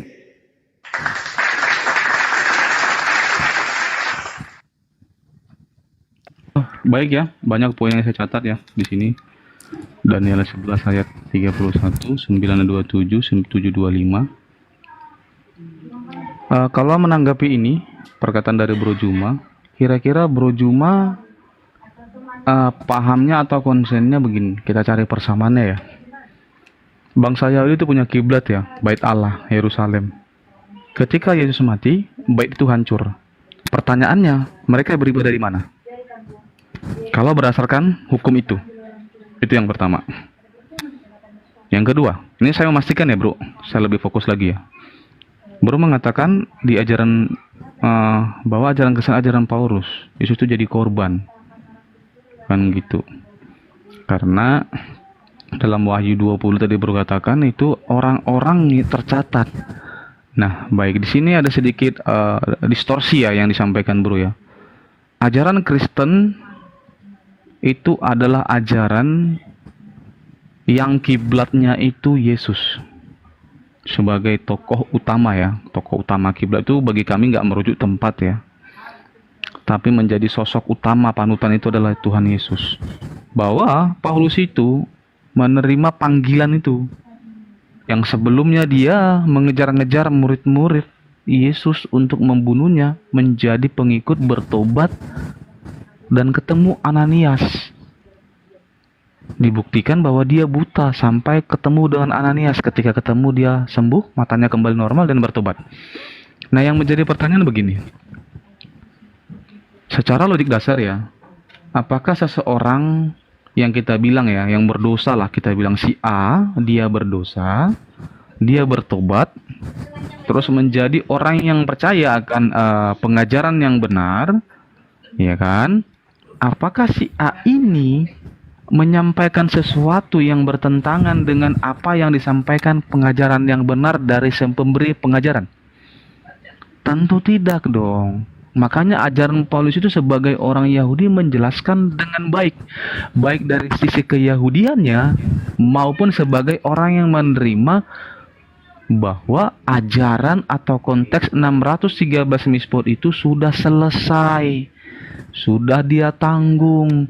Makanya Yesus di kayu salib dikatakan, Bapa, aku selesai, aku selesai. Selesai di situ bukan berarti dia mati, bukan. Bukan hanya berbicara tentang kemanusiaan terlepasnya roh dari jasad, bukan. Tetapi berbicara bahwa tugasnya untuk menggenapi itu. Nah, Yesus datang itu selama 33 tahun, itu menggenapi. Untuk menggenapi ya teman-teman ya. Itu menggenapi. Nah, ketika dia mati, menanggung kutuk dan tulah, itu bukan menggenapi, tapi menyempurnakan. Bahwa 613 misbot itu tidak berlaku lagi bagi orang yang percaya kepada Allah Bapa. Tetapi keselamatan itu harus dari bangsa Yahudi. Artinya yang menyampaikan pengajaran yang baik dan benar itu harus orang Yahudi. Di luar orang Yahudi pengajaran itu tidak benar. Itu makanya jelas kalau Yesus itu bukan orang Yahudi, kalau Paulus itu bukan orang Yahudi, ya mungkin kami tidak percaya teman-teman. Berarti Paulus itu omong kosong dia itu. Kan gitu. Itu yang kedua. Yang ketiga, Bro Juma tadi mengatakan Kristen bahwa bagaimana Yesus bisa lolos dari murka Tuhan ya, berdasarkan kitab Wahyu tadi ya. Itu yang saya bilang ada distorsi dari penyampaian Bro Juma. Kristen itu bukan Yahudi, tapi Kristen itu berasal dari Yahudi. Kenapa Yahudi? Hampir semua murid-murid Yesus itu orang Yahudi. Bahkan Yesus sendiri Yahudi. Dia bukan dari bangsa lain. Makanya dia katakan keselamatan itu datang dari bangsa Yahudi. Sebab dia datang dari bangsa Yahudi. Bagaimana ia lahir dari keturunan Maria, dari rahim Maria. Kalau Yesus itu bisa lolos dari murka Tuhan, dia tidak lolos, Bro Juma. Dia tidak pernah lolos. Bahwa 1 Petrus 3 ayat 18, dia dengan kematiannya itulah, dengan roh ilahinya itu, ketika rohnya terpisah dari jasadnya, dia akan kembali kepada Bapa. Tapi sebelum kepada Bapa, dia datang ke alam maut. Dia mengalahkan alam maut itu. Nah, pertanyaannya, kalau iblis itu adalah penguasa alam maut, kalau iblis itu penguasa alam maut, kenapa dia tidak berhasil membelenggu roh Yesus dalam 1 Petrus 3 ayat 18? Kenapa dia nggak berhasil menahannya? Seharusnya kalau udah datangnya masuk dong, nggak bisa keluar kan gitu. Sebab kalau emang iblis itu penguasa alam maut, penguasa neraka. Nah, tapi sudah datang ke neraka, ke alam maut, untuk menyelamatkan, untuk menginjili orang-orang di sana, untuk menyampaikan gembira. Saya telah datang. Bagi yang percaya itu akan terangkat menuju Firdaus itu. Firdaus itu bukan surga teman-teman ya. Kalau Firdaus itu boleh saya jelaskan lebih singkat adalah, Firdaus itu adalah tempat seperti kalau dalam sisi kemanusiaan kita ya, ibarat kata rumah ibadat, kita di terasnya gitu. Kita tidak bisa masuk ke rumah ibadat. Kenapa? Karena belum waktunya. Akan ada waktunya nanti bagi iman Kristen gitu. Nah, Yesus bukan orang yang lolos, tapi dialah yang meloloskan orang-orang ciptaannya untuk ke surga, ke Syamaim, ke Firdaus. Bukan orang yang lolos. Kenapa? Dengan darahnya dia mampu menebus itu, menanggung tulah. Yang dia tanggung itu apa? Tulah-tulah pelanggaran pertama, itulah yang dia tanggung dalam tubuhnya. Tapi dengan darahnya lah itulah yang menebus dosa. Rohnya itu kemana? 1 Petrus 3 ayat 18. Kira-kira gitu, bro. Oke, baik. Jadi sekali lagi saudara saya ini lagi menegakkan kemudian apa yang Yesus nubuatkan tentang pembinasa keji. Pembinasa keji ini kemudian melawan hukum-hukum, lalu menegakkan hukum-hukum yang berdasar terhadap keinginan dia. Di situ dikatakan Daniel 7:25. Jadi ini berdasar kepada pengakuan Yesus sendiri bahwa pembinasa keji itu berdasar terhadap apa yang diterangkan oleh Nabi Daniel. Dia akan mengucapkan perkataan-perkataan yang menentang Yang Maha Tinggi. Semua yang saudara sampaikan itu menentang semua firman Tuhan. Bahkan sabda-sabda Yesus pun ditentang. Dan akan menganiaya orang-orang kudus milik Yang Maha Tinggi. Ini Paulus ini pelakunya. Dia berusaha untuk mengubah hukum. Yang tadinya tauhid dirubah menjadi Tritunggal. Dan mereka akan diserahkan ke dalam tangannya selama 1 masa dan 2 masa dan setengah masa. Artinya ketika Yesus menubuatkan akan penyesat pembunuh ini, pembinasa keji ini, Yesus meneruskan bahwa pada waktu orang itu berkata kepadamu, lihat ada Mesias di sini, ada Mesias di sana, jangan kamu percaya. Sebab Mesias-Mesias palsu dan nabi-nabi palsu akan muncul, dan mereka akan mengadakan tanda-tanda yang dahsyat mujizat, sehingga sekiranya mungkin mereka menyesatkan orang-orang pilihan juga. Camkanlah, aku sudah mengatakannya terlebih dahulu kepada kalian Bani Israel. Jadi apabila orang berkata kepadamu, lihat ada Yesus di padang gurun, jangan kau pergi ke situ. Atau lihat ada Yesus di dalam bilik, jangan kau percaya. Nah, sedangkan yang saudara ajarkan barusan dari tadi itu ajaran orang yang mengaku bertemu dengan Yesus. Paulus bertemu dengan Yesus, ngakunya di dalam Kisah Para Rasul 22, dalam Kisah Para Rasul 9, dan seterusnya. Sedangkan Yesus berpesan kepada para muridnya di dalam Yohanes 16 nomor 7, adalah lebih baik jika aku pergi, sebab kalau aku tidak pergi, penghibur itu tidak datang, yaitu roh kebenaran. Maka yang datang setelah Yesus terangkat ke langit adalah roh kebenaran. Roh kebenaran ini nabi. Roh kebenaran ini nabi. Jadi yang datang setelah Yesus terangkat ke langit adalah roh kebenaran. Paulus kemudian justru mengaku bertemu dengan Yesus. Harusnya Paulus kalau orang benar mengaku bertemu dengan roh kebenaran sesuai dengan pesan Yesus. Justru berkesesuaian dengan pembunuh keji, pembinasa keji menurut Yesus mengaku bertemu dengan Yesus. Di dalam Matius 12 nomor 22, orang yang kemasukan roh jahat akan mengalami kebutaan. Paulus ketika dia menjelaskan bahwa dia melihat Yesus, tiba-tiba matanya buta. Berarti yang masuk ke dalam Paulus ini bukan Yesus, tetapi adalah roh kejahatan. Buta dia seketika buta. Nah, Yesus mengatakan, kalau ada yang mengaku bertemu dengan aku, jangan kau percaya. Sebab sama seperti kilat memancar dari sebelah timur dan melontarkan cahayanya sampai ke barat, demikianlah nanti kedatanganku yang kedua. Berarti kedatangan yang keberapa yang datang kepada Paulus, yang datang kepada Ananias? Ini roh jahat yang datang kepada mereka, bukan Yesus.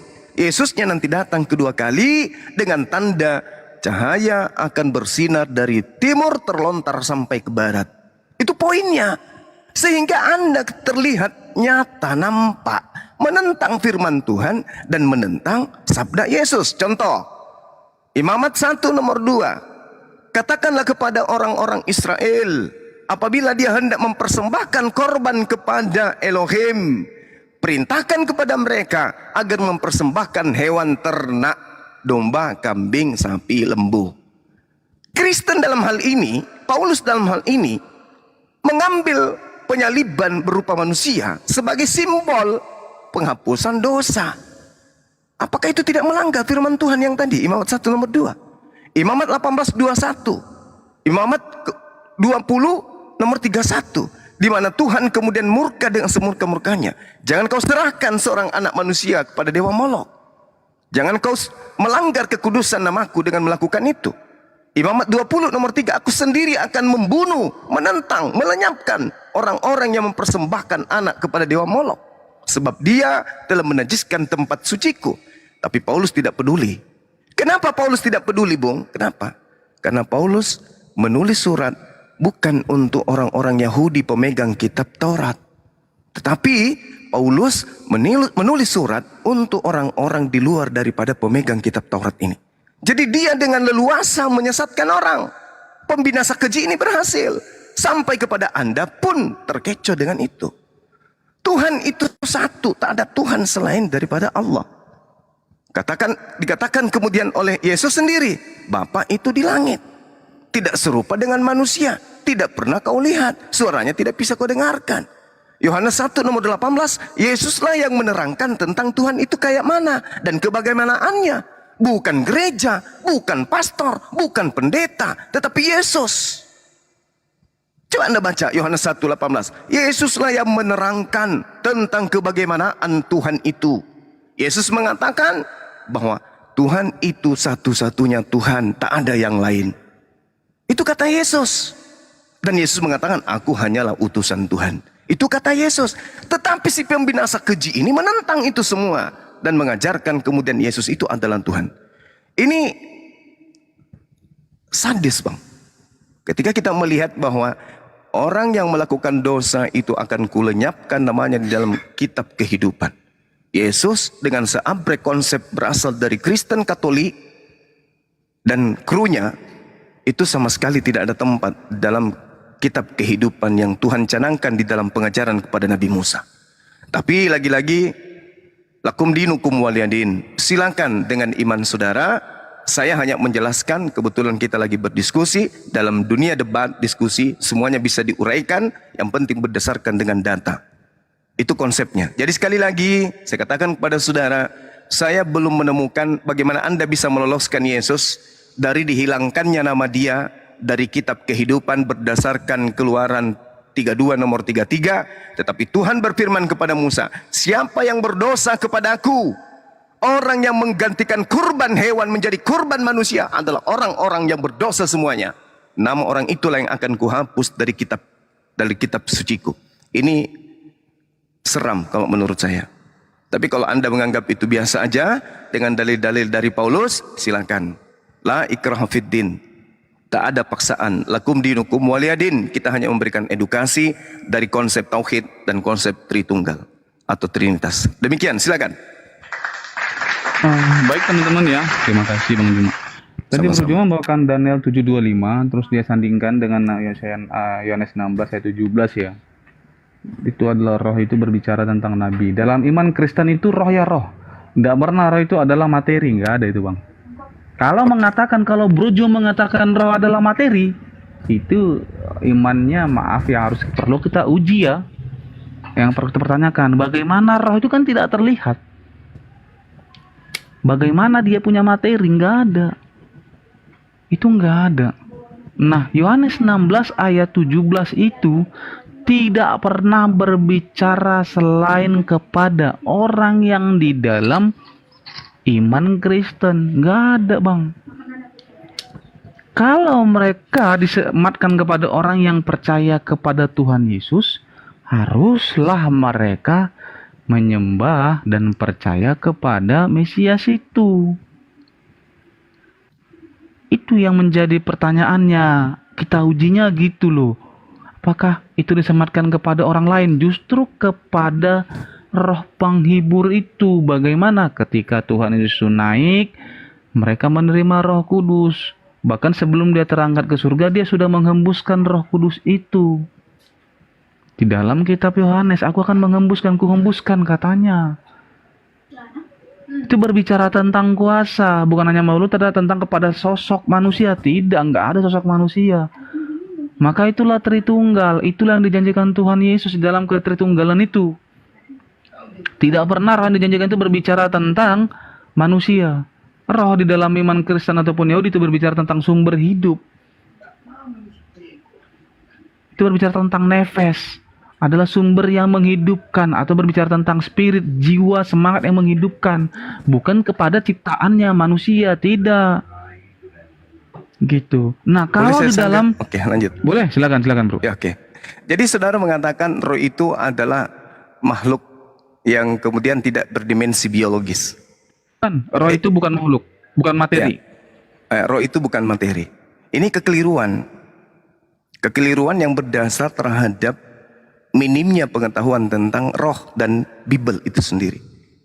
Di dalam kitab saudara, Yohanes 3:34, sebab siapa yang diutus oleh Elohim, dialah yang menyampaikan firman-Nya, karena Allah mengaruniakan rohnya dengan tidak terbatas.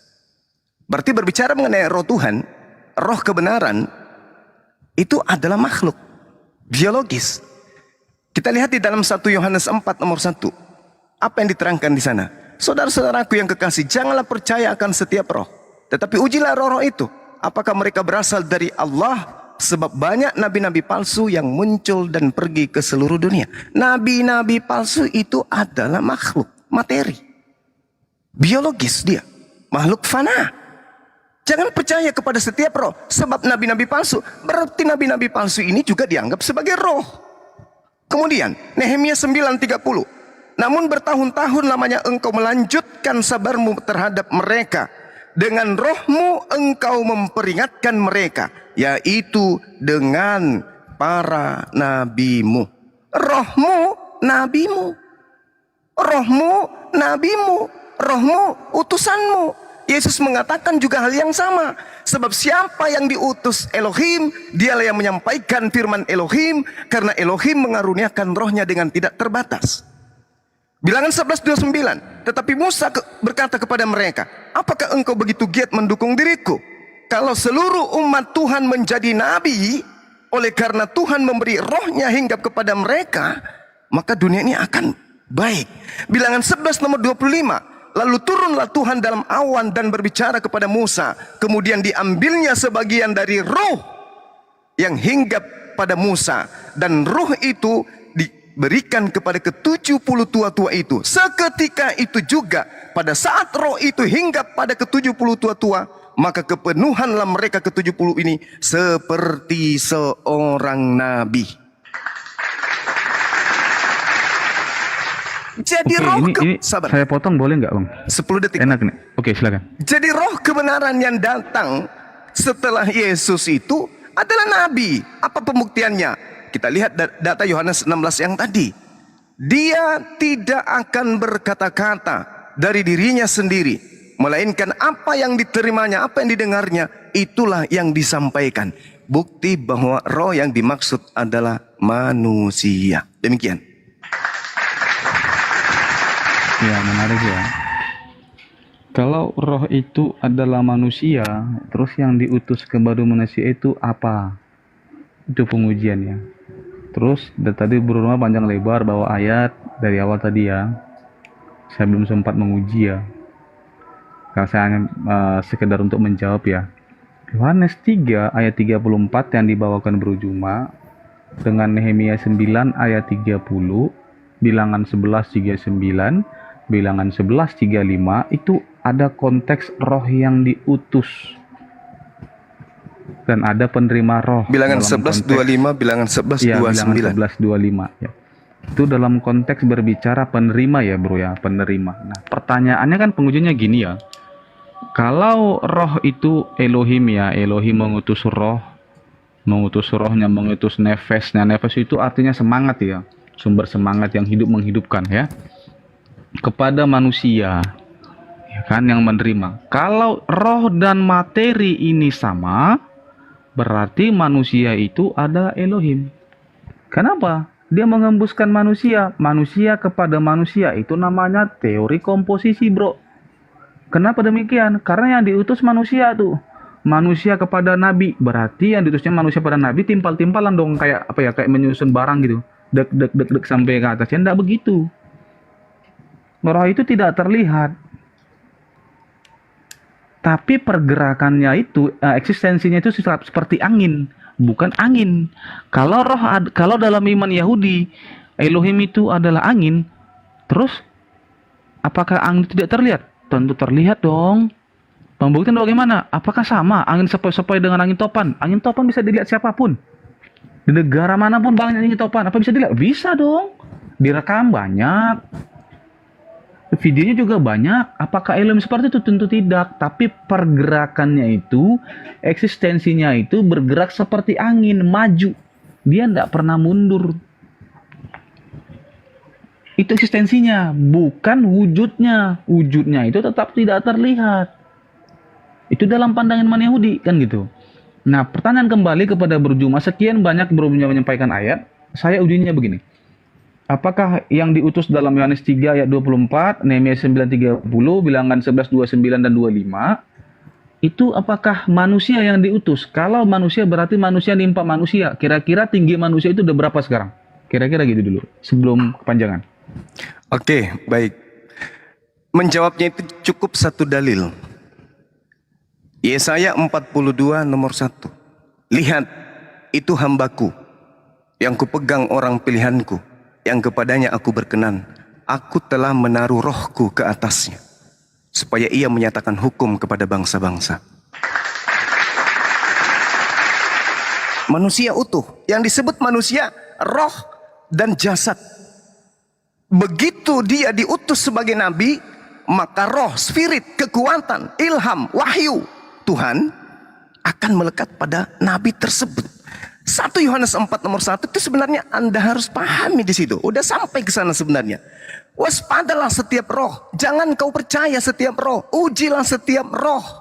Sebab nabi-nabi palsu, nabi manusia, tapi kenapa roh yang harus diuji? Artinya nabi itu identik dengan ruh, karena pada diri nabi ada ruh. Kalau ruhnya itu mengajarkan keburukan, nabi palsu. Berarti itu adalah roh jahat. Kalau nabi tersebut mengajarkan kebenaran, berarti yang datang kepadanya adalah roh Elohim, roh Allah. Sama seperti Al-Quran. Di dalam surah An-Nahl ayat 102 dan juga di dalam beberapa dalil Asy-Syura ayat 52 bahwa Al-Quran itu adalah roh yang datang kepada baginda Rasulullah Muhammad SAW. Yesaya 42 nomor 1. Lihat itu hambaku. Hamba di sini adalah manusia. Nah, terakhir Bung, tolong Anda sikapi. Saya udah jawab. Tugas Anda sekarang. Ketika Yesus mengatakan yang datang setelah dia adalah roh, dan Anda mengatakan bahwa roh itu bukan materi, bagaimana dengan Paulus yang mengatakan bertemu dengan Yesus? Sementara kata Yesus yang datang setelahku adalah roh. Kenapa justru Yesus yang datang kepada Paulus?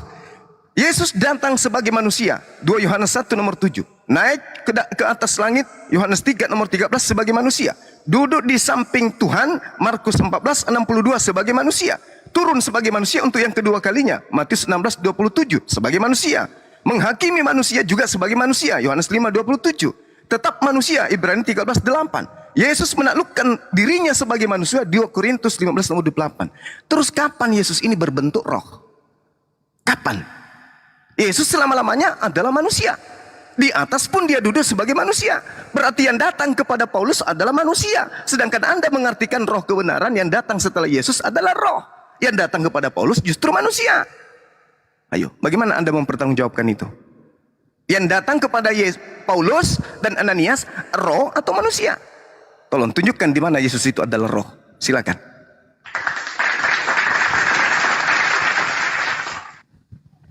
Iya, oke, terima kasih ya. Berarti Bro Juma belum memahami ya pertanyaan saya tadi ya, bahwa apa sih bedanya roh dengan manusia? Roh itu yang kita tahu dalam iman Yahudi dan iman Kristen itu, nggak tahu ya iman yang lain ya. Itu adalah sesuatu yang tidak bermateri. Gitu. Dia merupakan bagian dari yang Maha Kuasa itu, atau dari Maha Kuasa itu sendiri, atau yang Maha Kuasa itu sendiri. Dia tidak bermateri. Nah, manusia itu bermateri. Materinya bagaimana? Rasul Paulus menjelaskan dengan baik dalam kitabnya 1 Tesalonika 5 ayat 23 kalau nggak salah. Manusia itu terdiri dari roh, jiwa, dan tubuh. Ada roh. Nah, ada materinya di situ, ada tubuhnya. Itulah materi tubuh. Roh itu bukan materi. Tapi roh itulah yang diberikan kepada materi menjadi bagian dari materi yang menghidupkan. Bukan berarti roh itu adalah materi, tidak. Kalau Bro Juma menyimpulkan roh ada materi, kira-kira ya nih. Dalam ilmu sains ya, roh itu terbuat dari apa kira-kira? Kalau dalam bahasa sainsnya. Kalau tubuh kan kita tahu materinya itu jelas. Ya kan, materi itu berawal dari rahim Maria, dari rahim seorang ibu ya, di mana sel telur dan sel sperma itu jumpa menjadi gumpalan daging yang disebut janin. Nah, kalau janin itu tidak mempunyai roh, maka janin itu akan mati. Nah, pertanyaannya yang harus kita uji adalah, dari sekian banyak Bro Juma menyampaikan ayat, apa bedanya roh dan tubuh? Kalau roh itu punya materi, materinya apa? Bebas Bro Juma mau menyampaikan dari mana. Tapi kan kalau kita rujuk kepada pembahasan kita, karena saya nggak bertanya di luar Kristen, berarti yang kita bahas tentang Kristen, kira-kira Bro Juma bisa nggak menyajikan apa materi roh? Silakan. Oke, baik. Jadi ini saya tidak tahu, Anda sengaja tidak mau mendengarkan, memahami penjelasan saya atau gimana? Dalil saya bacakan loh. Oke, saya tambah dalilnya gini. Kejadian 6 nomor 3. Berfirmanlah Tuhan, rohku tidak akan selama-lamanya tinggal dalam manusia. Berarti yang ada pada diri manusia itu adalah roh Tuhan. Itu dulu. Setiap manusia itu memiliki roh, tapi tidak semua manusia itu adalah nabi. Yesus adalah daging dan roh. Bagaimana supaya Yesus menjadi nabi? Maka roh Tuhan datang kepadanya. Apa itu? Spirit, ilham, wahyu, kekuatan.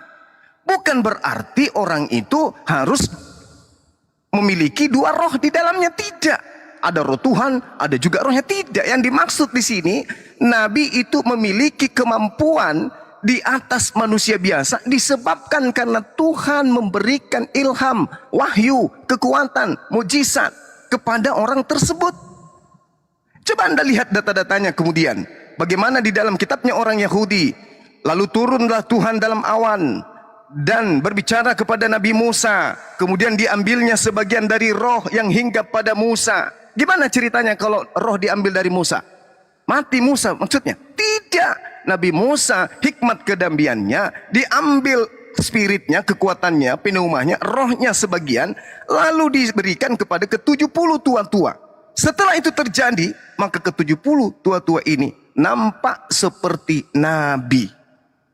Artinya, roh itu adalah bukan materi, tetapi spirit yang Tuhan berikan kepada oknum tertentu.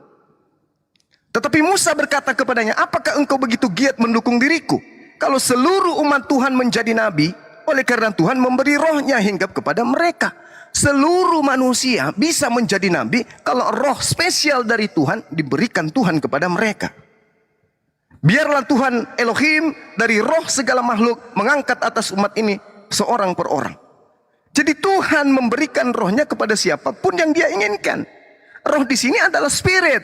Jadi ketika berbicara mengenai Yohanes 16, nomor 7 sampai nomor 15, roh kebenaran itu artinya manusia yang sudah manusia, bukan mayat, yang sudah memiliki roh dari semula dia lahir, lalu kemudian Tuhan menambahkan ilham, wahyu, berupa roh, kekuatan, spirit sebagai nabi. Jadi orang tersebut akan mendapatkan ilham, wahyu, penglihatan untuk menyampaikan firman Tuhan. Sehingga dia disebut manusia yang memiliki tugas menyampaikan firman Tuhan. Kenapa? Karena pada dirinya ada kuasa roh Elohim. Baca Yohanes 3 nomor 34. Itu ucapan Yesus. Barang siapa yang diberi tugas untuk menyampaikan firman Elohim, maka pada dirinya akan ada roh Elohim di atasnya. Sementara Anda mengartikan bahwa roh ya roh. Bukan seperti itu. Coba Anda lihat. Saya ulang lagi. Di dalam ulangan yang saya bacakan tadi. Ulangan 19. Ya. Bilangan 11. Nomor 25. Coba Anda artikan. Ke-70 tua-tua tadi. Apakah itu materi? Materi. Biologis. Ada jasadnya. Lalu Tuhan memberi roh kepadanya. Apakah kemudian mereka menjadi makhluk roh? Tidak. Tidak menjadi makhluk roh, tapi pada jasad tadi diberikan roh Elohim sehingga orang tadi nampak seperti nabi, bernubuat, memberitakan firman, memberi mujizat dan seterusnya. Itu bukan berarti berubah menjadi makhluk roh gaib. Itu kesalahan Kristen. 1 Yohanes 4 nomor 1, ujilah setiap roh yang datang kepadamu. Nah, masakan roh ini mau diuji? Itu kan materi, in materi. Tapi kitab Anda mengatakan sebab banyak nabi-nabi palsu. Berarti yang diuji adalah manusianya. Kalau manusianya itu mengajarkan kebaikan, berarti ada pada dia itu adalah roh Tuhan.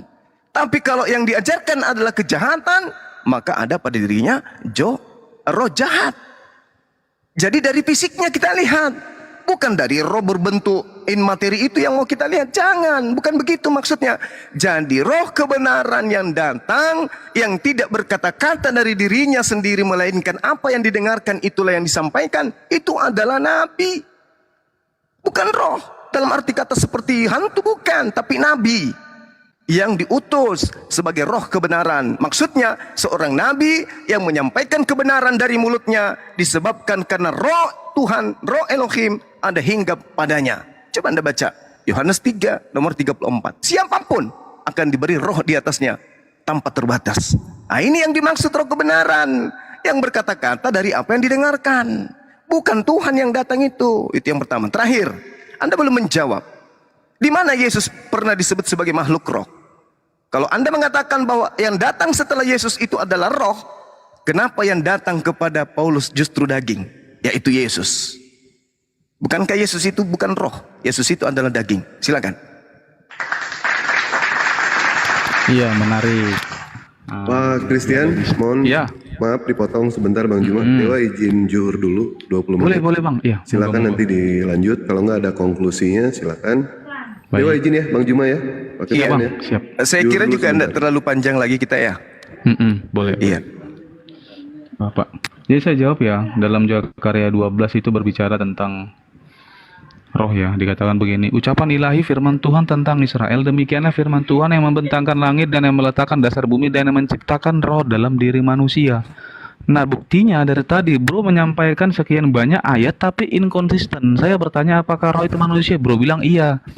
Bro bawa ayatnya bahwa ketika roh itu dihembuskan kepada para nabi. Loh, berarti kalau begitu saya bilang berarti ada manusia ditimpakan manusia kayak kita nyusun barang tuh. Kan saya bilang gitu. Dari anggapan bro di awal, premis di awal tadi bro bilang roh itu adalah manusia. Saya bilang tidak, roh itu tidak bermateri, tidak terlihat. Nah, yang terjadi dalam kisah Paulus adalah Paulus itu ketika bertemu di dalam kisah Paulus 9 ya, sampai yang 25 itu berbicara kapan, apakah di situ Yesus sudah terangkat ke surga atau tidak. Tapi dalam kemanusiaan selama 33 tahun itu bernama Yesus. Bukan berarti ketika dia terangkat ke surga, ketika dia melakukan yang dilakukan dalam 1 Petrus 3 ayat 19, apakah itu Yesus namanya? Tentu tidak. Kan gitu, nggak bisa dilepaskan kepada Mesiasnya. Harus Yesus Kristus. Makanya dalam kisah Paulus 9, ketika dia melihat, ketika Yesus datang dalam bentuk rupa roh kepada Saulus, Saulus buta. Karena yang dia lihat itu bukan materi, bro. Bukan. Nggak ada yang dilihat materi. Kalau dia lihat materi, nggak buta dia. Tapi yang menyembuhkan kebutaannya itu yang materi. Lewat kuasa. Siapa? Ananias, yang bernama Ananias. Materinya apa? Manusia. Nah, tadi bro sudah menunjukkan inkonsisten bro dalam bernarasi. Yang seperti biasa teman-teman yang non-Tritunggal menjelaskan demikian. Kenapa? Saya bertanya, apakah roh itu manusia? Bro bilang iya. Oh, berarti ketika Allah itu, ketika Elohim mengembuskan rohnya itu kepada manusia seperti kita nyusun barang tuh berarti. Misalnya contoh pada Nabi Musa, dia mengembuskan rohnya, berarti kepada Musa kayak nyusun barang tuh ada berapa Musanya gitu. Kan enggak. Karena dalam pandangan Ibrani roh itu tidak terlihat, dalam pandangan Kristen juga tidak terlihat. Kalau ada katakan Tuhan itu dalam konteks materi, berarti dia penyembah pagan. Tidak. Tuhan itu datang dalam bentuk manusia, artinya mengambil rupa, inkarne disebut. Supaya apa? Supaya yang transenden itu menjadi imanen lewat kemanusiaan yang bernama Yesus. Yang bagaimana kemanusiaannya? Yang dipilih Allah, disebutlah dia Yesus Kristus, Raja dan Tuhan di kota Daud. Tapi bukan berarti dia datang dalam wujud roh. Itu baru terokomposisi bro namanya. Kami tidak begitu. Iman kami bukan iman ilusi, bukan iman halu, tidak. Tapi yang roh itu, yang kuasa itu datang mengambil rupa sama seperti manusia, turut merasakan kelemahan-kelemahan seperti manusia. Kemanusiaannya itulah yang dia lakukan dalam Ibrani 9 ayat 11 sampai selesai, bahwa kemanusiaannya itulah membatalkan wasiat yang pertama. Darahnya itulah yang menebus nyawa, yang ditebus nyawa, bukan ditebus itu tumbuhan, bukan, tapi manusia. Darahnya kemana? Darahnya itu menguduskan mereka. Rohnya kemana? Rohnya itu 1 Petrus 3 ayat 19. Dia pergi ke alam maut, menyampaikan kabar sukacita itu kepada roh-roh yang di sana. Apakah mereka mau percaya atau tidak? Itu kembali ke mereka. Itu misteri ilahi. Itu ya bro. Nah kalau bro tadi mengatakan kembali ke awal Yohanes 16 bilangan 11, apakah anak manusia itu yang dilihat Yesus? Oh tidak dong. Anak manusia itu telah terangkat ke surga. Gitu. Tapi sebelum terangkat ke surga dia sudah bertemu Paulus. Di mana kisah para rasul 9 ayat 25. Nah rohnya itu setelah itu kemana? 1 Petrus 3 ayat 19. Itu runtutan Alkitab jelas. Makanya membaca Alkitab itu harus komprehensif, melihat tekstual dan kontekstual, bukan yang tekstual mulu.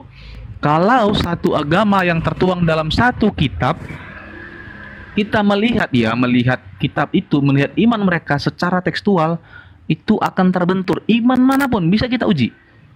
Bahkan dalam iman bro juga banyak kesalahan kalau kita melihat kepada yang tekstual saja, tapi tidak kontekstual. Nah kami tidak begitu Kak, dan saya juga tidak mau begitu. Itu iman bro, makanya saya bilang di awal, iman bro itu adalah mutlak kebenaran bagi bro dan penganutnya yang percaya akan itu. Nah bagi kami belum tidak. Kan gitu. Nah bro juga demikian. Nah kalau kembali 1 Tesalonika 5 ayat yang 23 tadi saya bilang, saya uji lagi bro, saya mau pastikan bro inilah. Apakah roh dan manusia itu sama?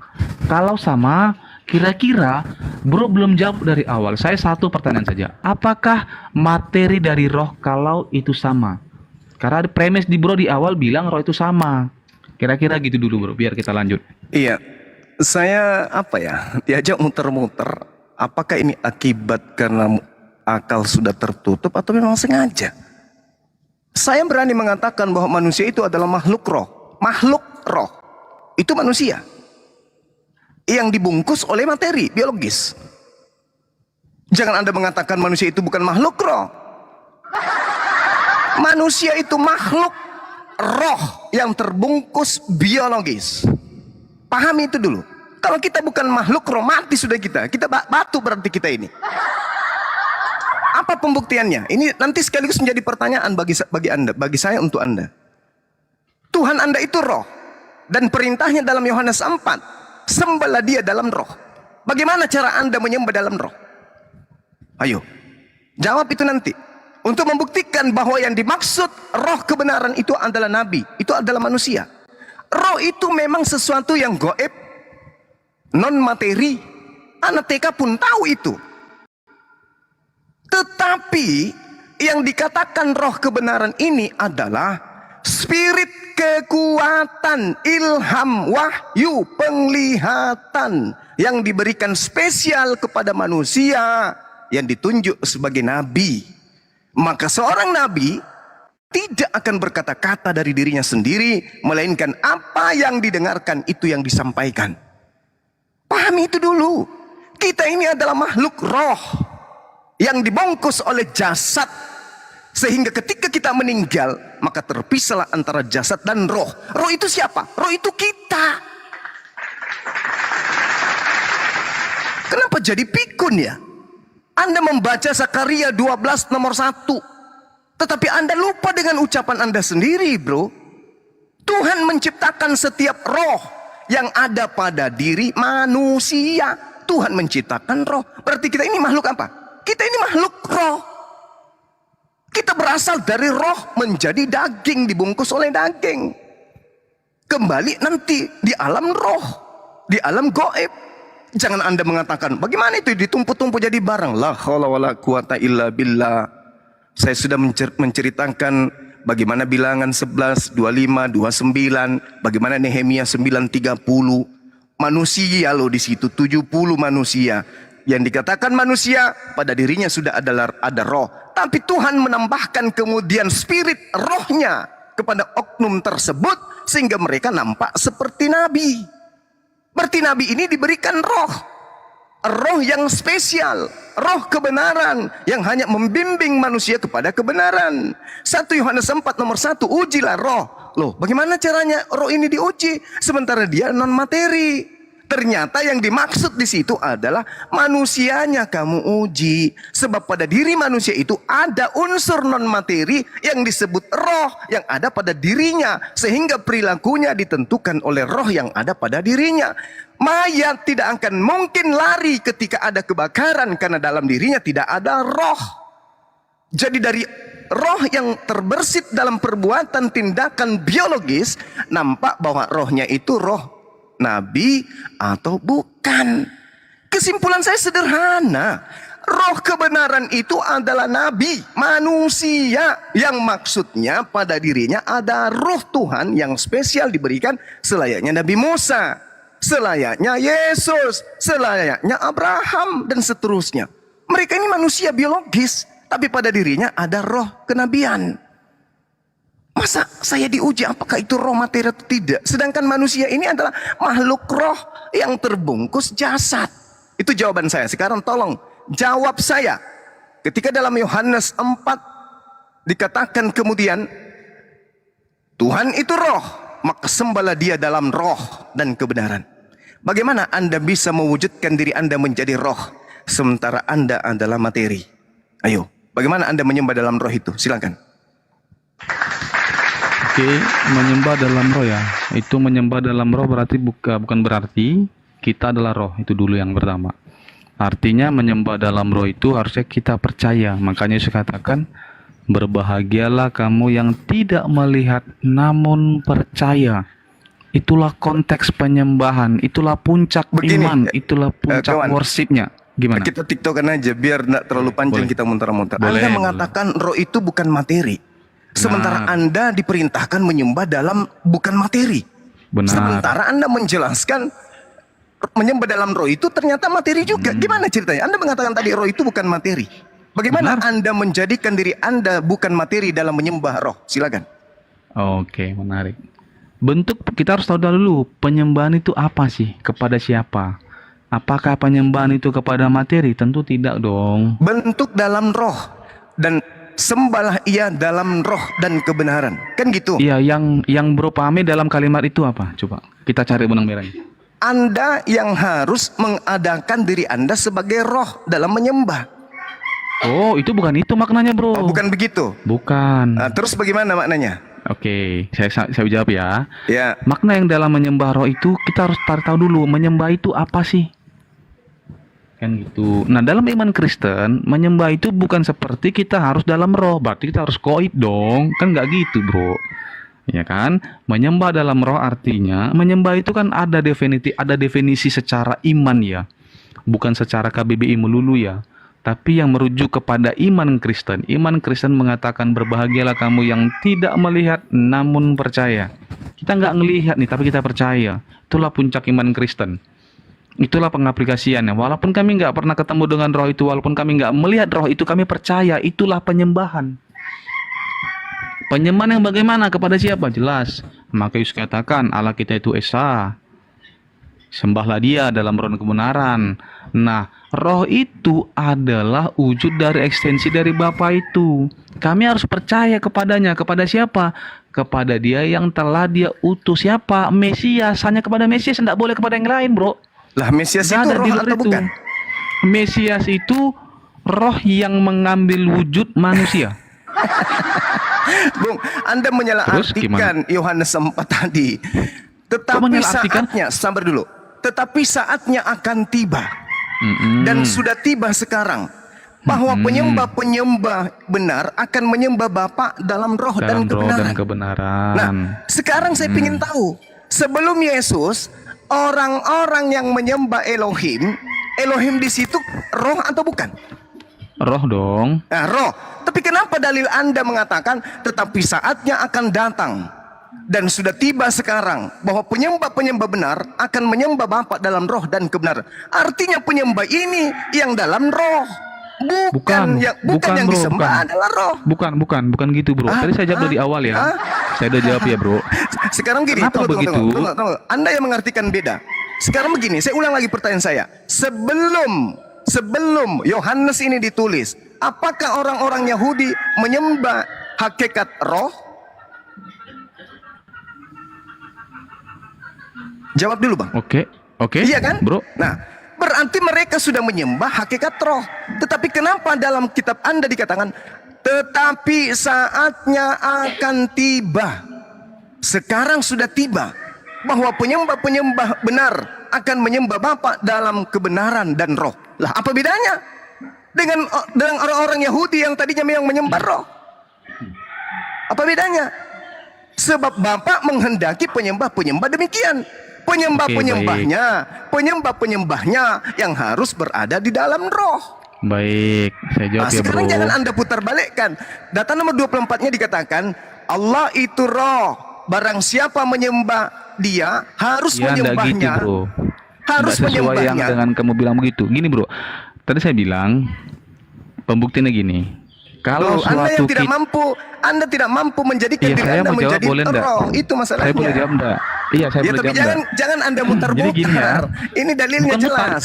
tapi saya pembuktian gitu, bro. Apakah kita mau cari persamaan itu bagaimana kita Oh, mengedukasi teman-teman gitu? bukan persamaan. Saya tadi bertanya sudah 2 kali, ini ketiga kalinya. Apakah sebelum orang menyembah dalam roh, seperti Iya, yang Anda saya paham. pahami, Saya orang-orang jawab, Yahudi ya. sudah menyembah roh? Anda mengatakan iya. Saya paham, saya paham, bro. Iya, silakan. Saya paham, oke. Silakan. Gini ya, bro. Tadi bro Juma membawa Yohanes 4 ayat 24 ya. Di awal sebelum 23 diskusi- sampai 24. Ya, tenang ya, bro. Di awal saya bilang Yesus itu datang membawa perubahan. Apa perubahannya?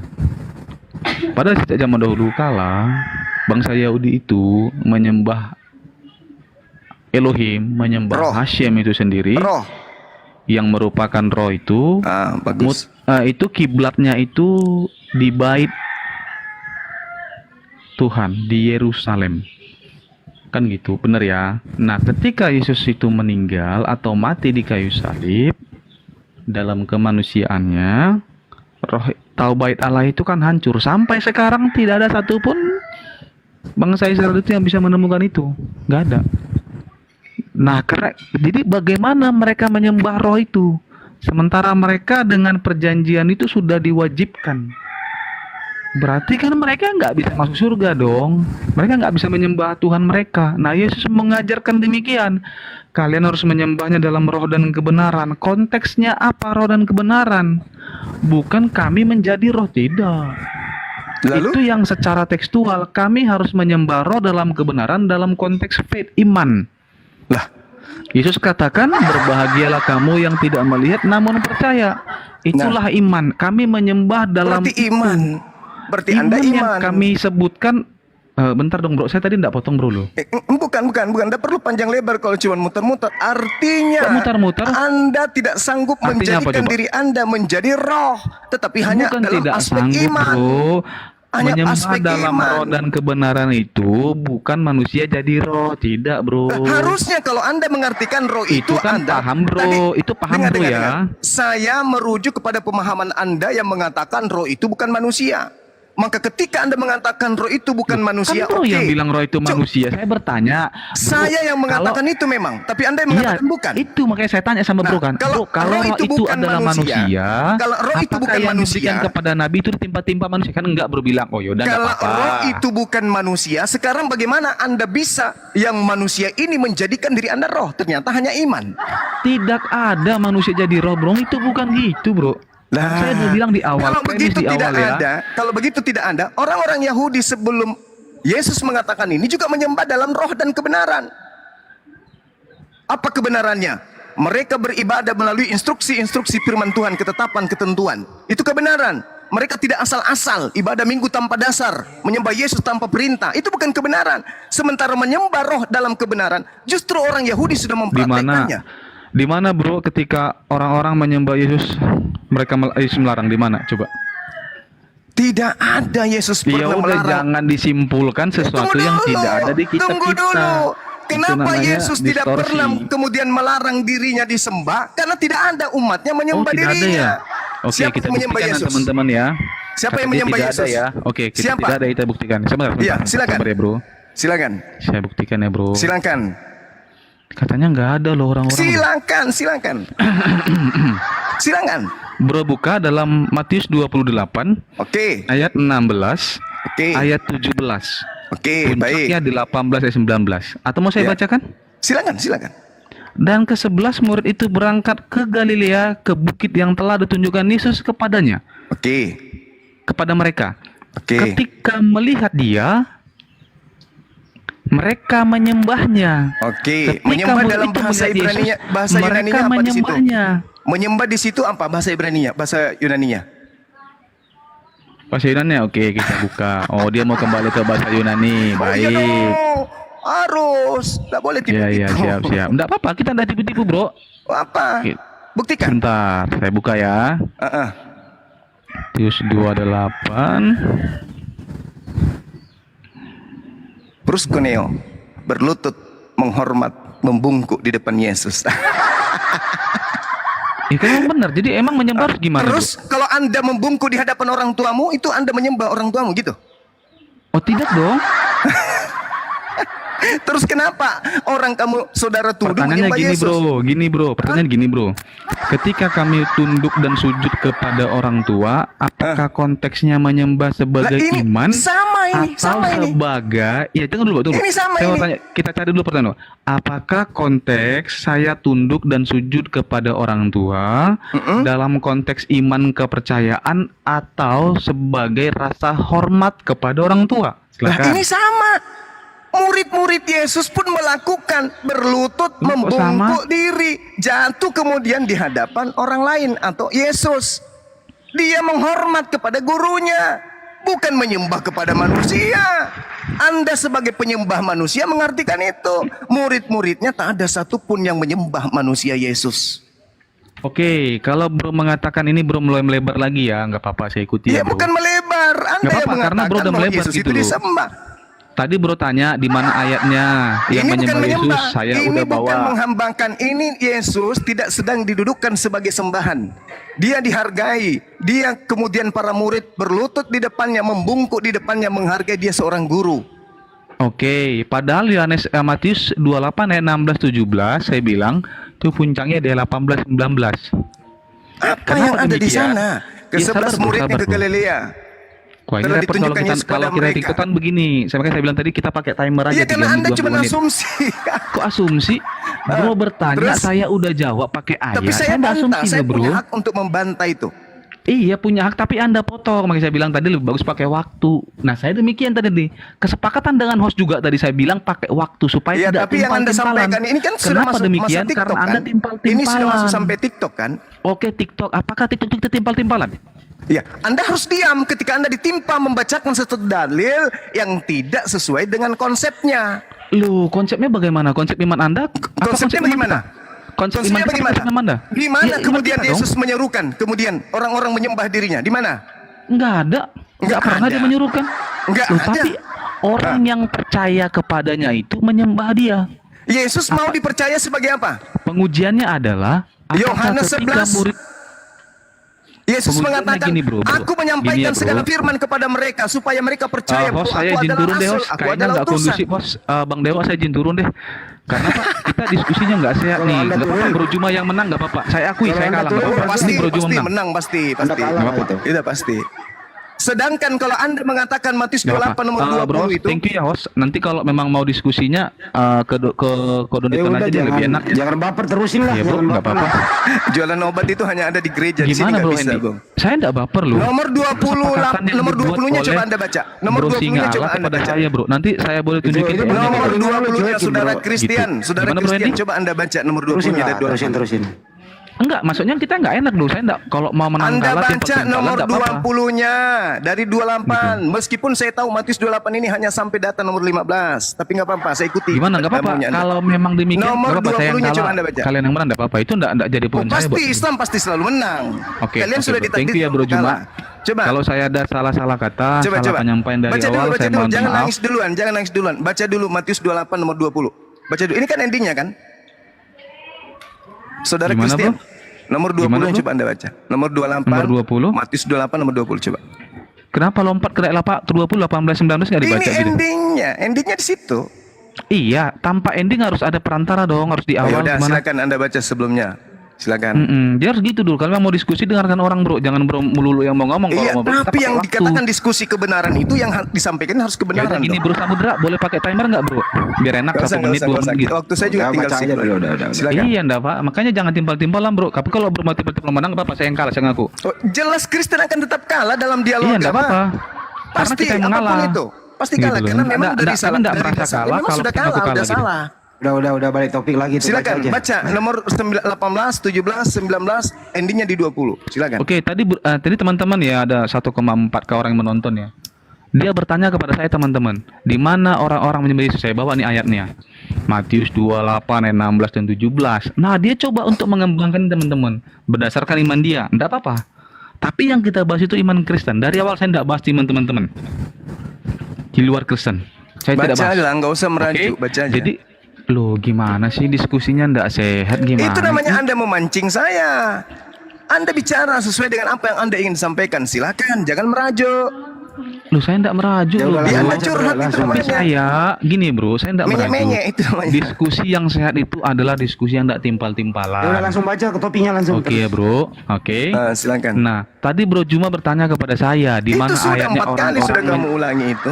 Iya kamu potong kan orang-orang kan enggak dapat poinnya bro. Alamak. Nggak ada Yesus Gimana? disembah di situ, udah ku jelasin. Di situ sujud menghormat. Lanjut. Sujud, iya betul. Makanya Bro bilang, apakah ketika orang-orang itu sujud kepada orang tuanya dalam konteks menyembah? Oh tentu tidak. Sujud kepada orang tua atau kepada siapapun selain kepada Tuhan itu adalah menunjukkan rasa hormat kita. Tetapi ketika itu disematkan dalam iman Kristen, itu adalah puncak penyembahan. Bagaimana dikatakan? Yesus katakan, berbahagialah kamu yang tidak melihat namun percaya. Nah kami nggak melihat Tuhan Yesus nih, tapi kami percaya pada itu puncak penyembahan kami. Nah ketika orang-orang yang melihat itu itulah kebahagiaan mereka. Maka mereka menyembahnya. Kalau mereka nggak melihat mungkin nggak menyembah. Nah tetapi kan itu berapa orang ragu-ragu. Nah langsung Yesus katakan, Yesus menjawab begini keraguan mereka. Kepada aku telah diberikan segala kuasa di surga dan di bumi. Pertanyaannya kita uji, apakah ada manusia yang berkuasa di surga dan di bumi? Tentu tidak, hanya Tuhan. Itu yang pertama. Yang kedua, dia katakan, karena itu pergilah dan jadikanlah semua bangsa muridku dan baptislah mereka dalam nama Bapa, Anak dan Roh Kudus. Siapa itu? Bapa itu deh. Siapa Anak dan Roh Kudus? Itu semua diberikan kepada Yesua. Yohanes 16, Filipi 2, itu jelas banyak.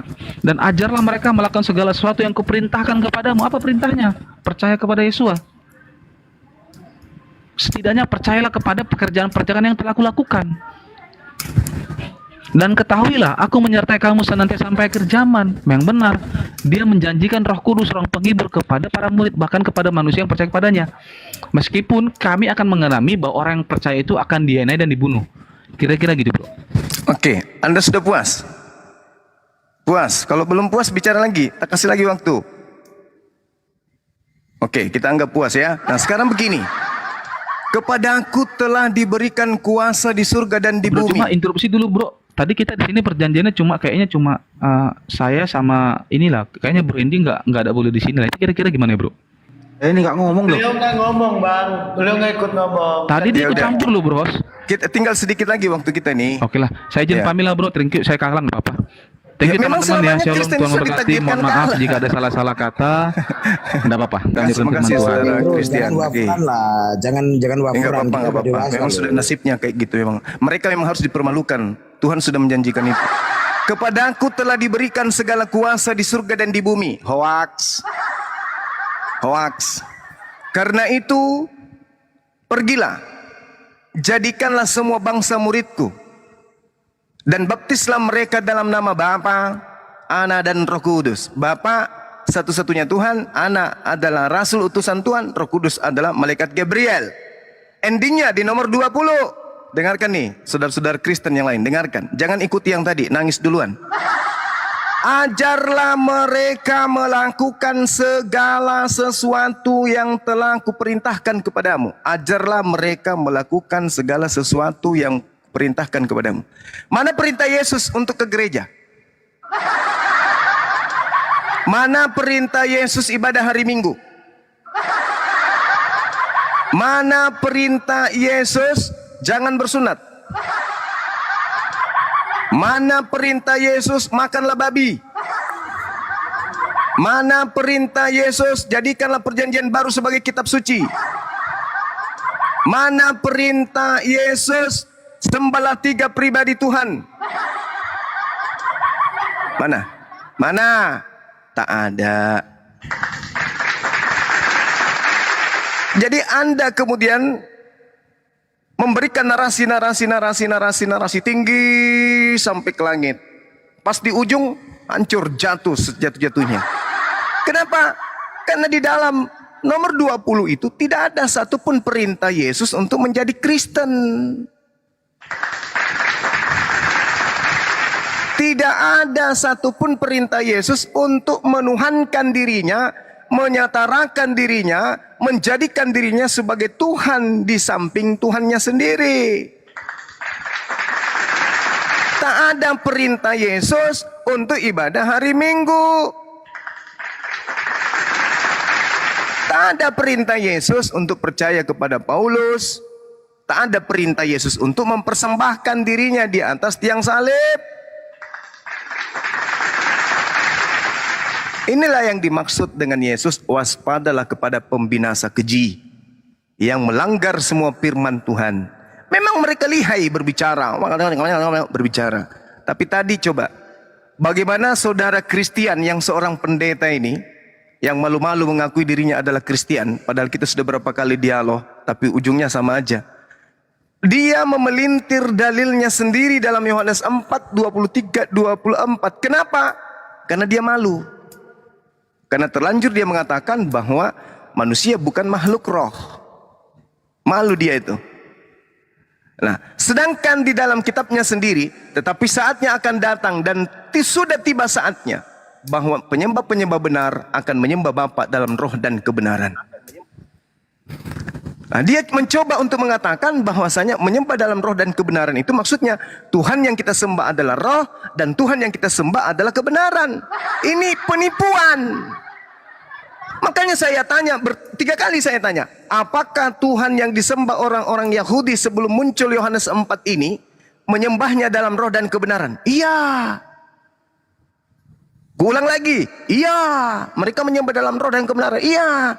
Tapi kenapa dalilnya? Tetapi saatnya akan datang dan sudah tiba saatnya sekarang bahwa penyembah benar akan menyembah Bapa dalam roh dan kebenaran. Artinya yang menyembah ini dalam keadaan roh dan kebenaran.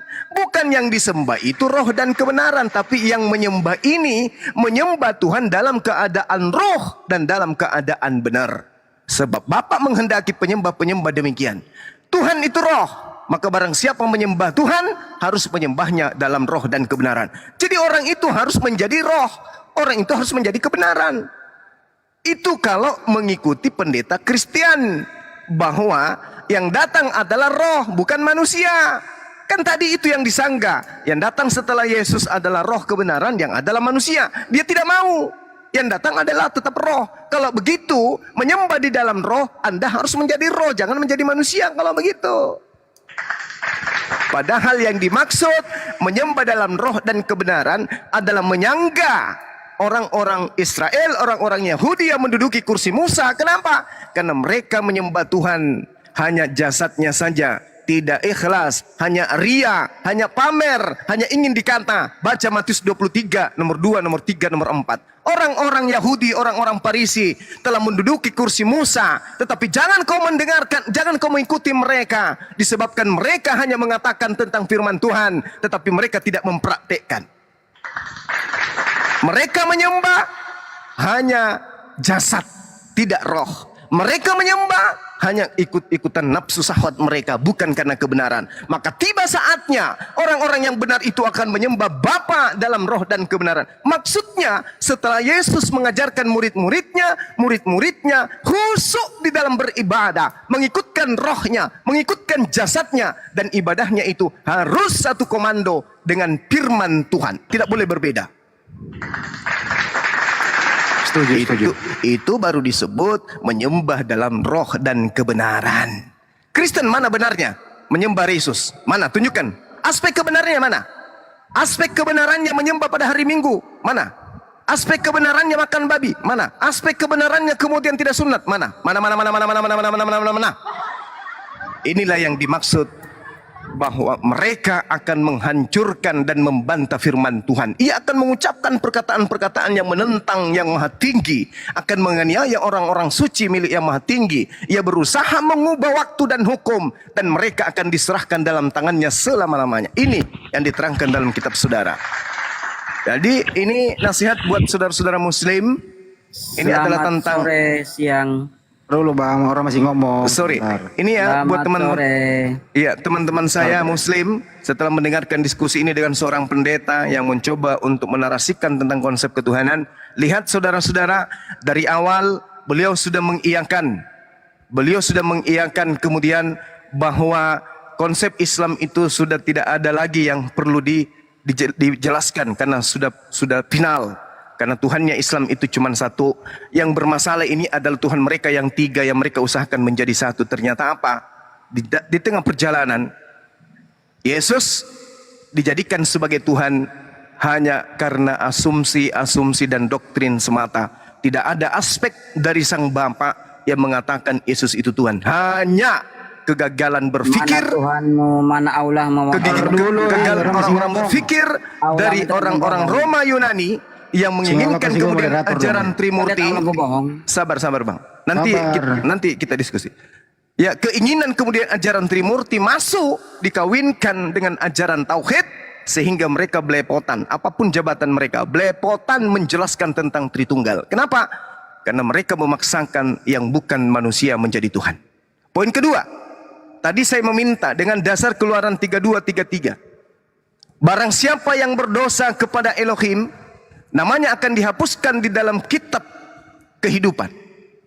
Dan orang yang dicatat dan tidak dicatat namanya dalam kitab kehidupan akan dilemparkan ke dalam api neraka. Di situ dikatakan dengan sangat jelas, barang siapa yang berdosa kepadaku, namanya orang itu akan kuhapuskan. Yesus nyata, menurut tuduhan, menurut sanggahan, konsep Trinitas, Yesus telah membatalkan segala firman Tuhan. Apa akibat dari membatalkan segala firman Tuhan? Efesus 2 nomor 15 dikatakan, dengan matinya Yesus yang mengorbankan dirinya sendiri, dia telah membatalkan segala firman Tuhan. Artinya Yesus adalah pelaku dosa. Apa yang terjadi terhadap Yesus? Menurut Keluaran 32 nomor 33, namanya dihapuskan dalam buku kehidupan, kitab kehidupan. Artinya, kalau kita ngikutin nafsu syahwat gereja, maka Yesus ini termasuk orang-orang yang akan tidak ditemukan namanya dalam kitab kehidupan. Kemana perginya? Menurut kitab Wahyu sendiri, di dalam Wahyu 20 nomor 15, setiap orang yang tidak ditemukan namanya tertulis dalam kitab kehidupan, orang itu akan dilemparkan ke dalam lautan api. Berarti Yesus yang mereka sembah akan dilemparkan ke dalam lautan api. Maka pantaslah kemudian kalau yang di atas salib itu bukan Nabi Isa alaihissalam, melainkan orang yang menggantikan Nabi Isa alaihissalam. Demikian dari saya. Oke. Makasih Bang Yoga. Izin ya Os, aku reaksi juga tadi dikit ya. Boleh ya, Bang Yoga ya. Tadi di sini ada stuck dalam hal Matius 28, bagaimana murid-murid itu mereka mengatakan menyembah Yesus. Terus kemudian Banyuma itu baca original teksnya, ternyata di situ menghormat. Tapi dia tetap ngotot bukti ada yang menyembah Yesus adalah para murid-murid. Kalau begitu, apakah tuannya murid-murid itu juga adalah Yesus? Kan begitu semestinya diterusin gitu ya. Nah pasti nggak bisa menjawabnya. Apakah murid-murid itu rutin menyembah Yesus? Gitu. Bagaimana sekiranya Yesus lagi tidur, waktunya untuk menyembah?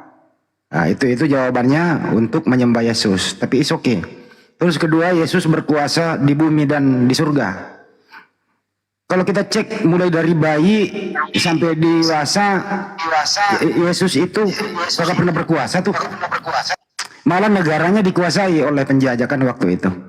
Jadi nggak pernah ada kita lihat bagaimana Yesus berkuasa mulai dari bayi sampai dia dewasa. Artinya gagal data ini kalau Yesus diberi kuasa.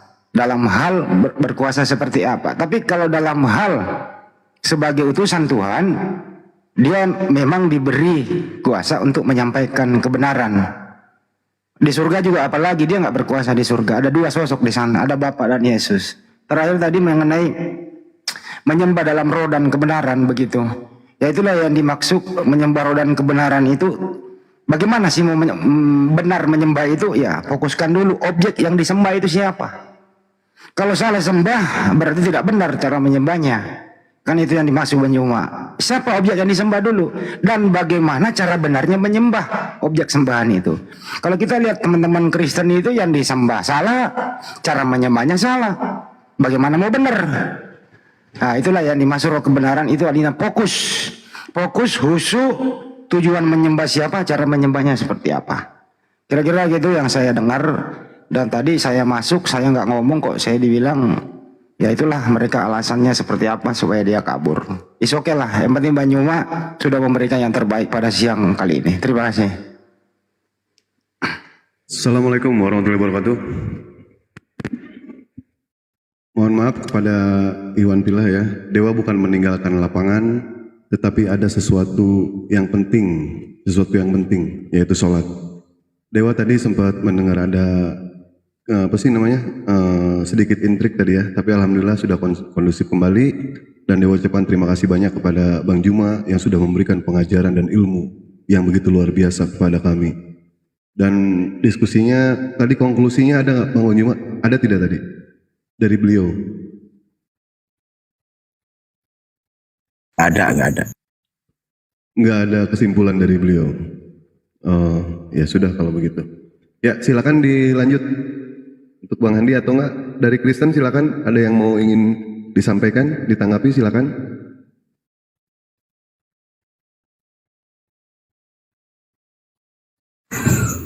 Jadi sungkem itu bukan berarti menyembah ya. Kita sungkem kepada orang tua, kepada mertua itu bukan berarti kita menyembah. Baik, siap. Diskusinya berarti kita akhiri ya Bang Juma ya. Sudah ya? Kita akhiri ya Bang Juma ya. Sambung lagi Bang Dewa, banyak objek yang datang. Baik, silakan. Selamat sore. Ya, Saya selamat sore. Oten. Ya udah, selamat sore Pak. Ya, saya mau bertanya dulu tadi. Sebelum bertanya, Anda Kristen apa Oten Bang? Saya Kristen. Oh ya, fokus kepada topik yang tadi ya. Silakan. Iya, tadi saya dengar dari fokus pembahasan masuk ke roh itu awalnya dari Yohanes 16 ayat 13 ya. Nubuatan dari kata Ibrani Haemet. Apakah itu benar-benar nubuatan untuk Ahmad? Haemet itu berarti Ahmad ya? Nggak ada berbicara nubuatan di sini tadi, nggak ada. Bukan nubuatan, tapi Yohanes 16 ayat 13 tadi disinggung oleh Bang Sumber. EB itu bahasa Yunani Bang. Ibrani dia, HM. Yunani Bang. Ibrani. Yunani. Kalau Yunani itu pneuma eletheas. Yunani Bang. Oke, silakan bertanya, nanti Bang Juma yang jawab. Bertanya aja, jangan berpendapat. Silakan. Bukan berpendapat, justru saya bertanya karena saya dengar tadi pembicaraan tadi, dia bisa sampai ke roh, masuk ke roh, penyembah dalam roh itu awalnya itu dari Yohanes 16 ayat 13 tadi disinggung tadi. Oke, pertanyaannya? Bahwa itu di situ kata Ahmed di situ. Ya, pertanyaannya. Roh kebenaran kan?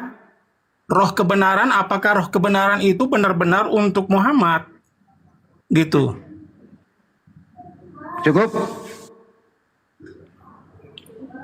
Oke. Silakan Mbak Juma, ditanggapi. Jangan diskusi omong kosong. Bentar ya. Mungkin Bang Juma lagi istirahat kali ya. Nah di ayat itu Pak, menurut Bapak itu siapa di ayat itu? Roh kebenaran di situ yang akan diutus oleh Yesus. Sederhananya Yesus begini. Ini orang di bawah Sederhananya kok saya disuruh diam ya. Goblok lo ya, mampus lo ya. Mana dia nih? Siapa ya? Lu suruh gua diam. Siapa yang suruh diam? Bentar, gua blokir lo ya. Udah. Saya tidak pernah bilang diam kok. Bukan ente di bawah. Silakan bro. Oh iya, sorry. Maaf. Jadi sederhananya begini, kalau misalnya klaim bahwa roh kebenaran yang adalah Ruach HaEmet itu mengacu kepada nama Ahmad, maka itu kesalahan, suatu kesalahan.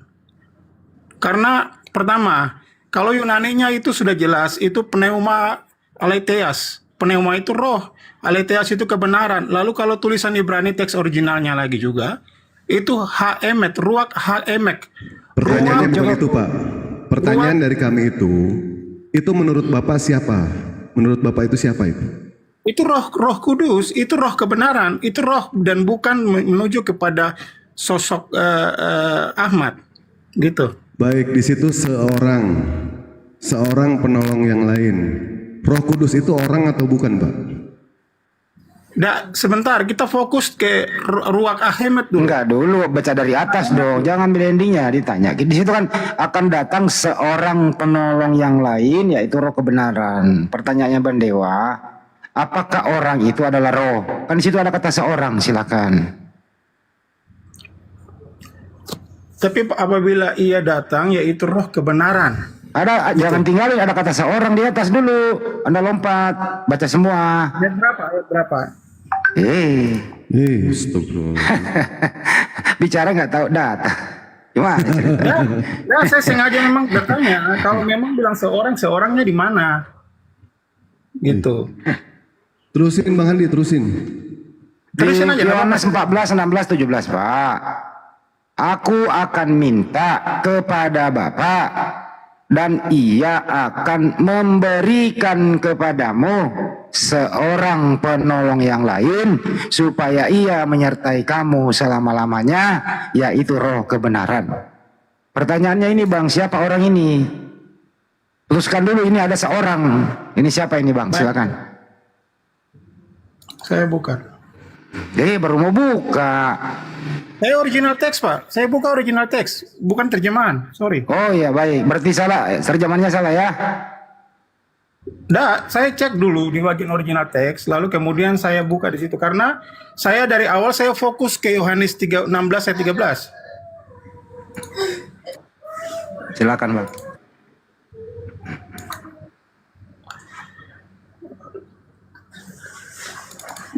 Silakan, Bang.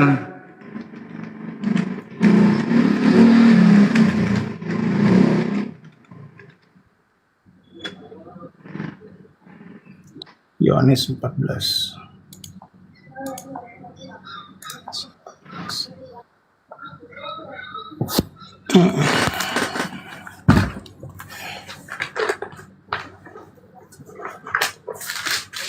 Lama banget, Bang. Udah ketemu Pak Cek? Banyuma lagi di mana Banyuma? Ke belakang.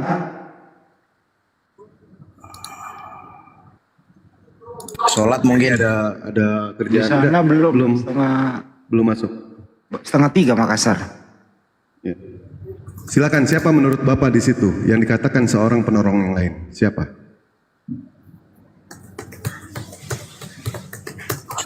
Udah ketemu belum Pak Cek? Harus menyebut nama itu karena soalnya orang. Karena namanya itu orang itu. Ya, sebutkan saja Pak. Bom kah? Atau siapa? Assalamualaikum warahmatullahi wabarakatuh. Waalaikumsalam. Bom atau ya siapalah begitu, Paulus, Lukas gitu. Izin Bang Andi. Ntar dulu Pak Datu, jangan dulu, habis ini dulu. Kan lagi susah orang, habis inilah. Santai aja. Jangan dibelokin dulu ya Bang. Ini orang lagi tersiksa nih, lo diselamatin. Yohanes 14, 16, 17. Orang lagi tersiksa, mau dibelokin ke kiri. Ini ada anak, Ya. jangan dulu. Ya, ada kata orang Pak, siapa orang itu? Siap.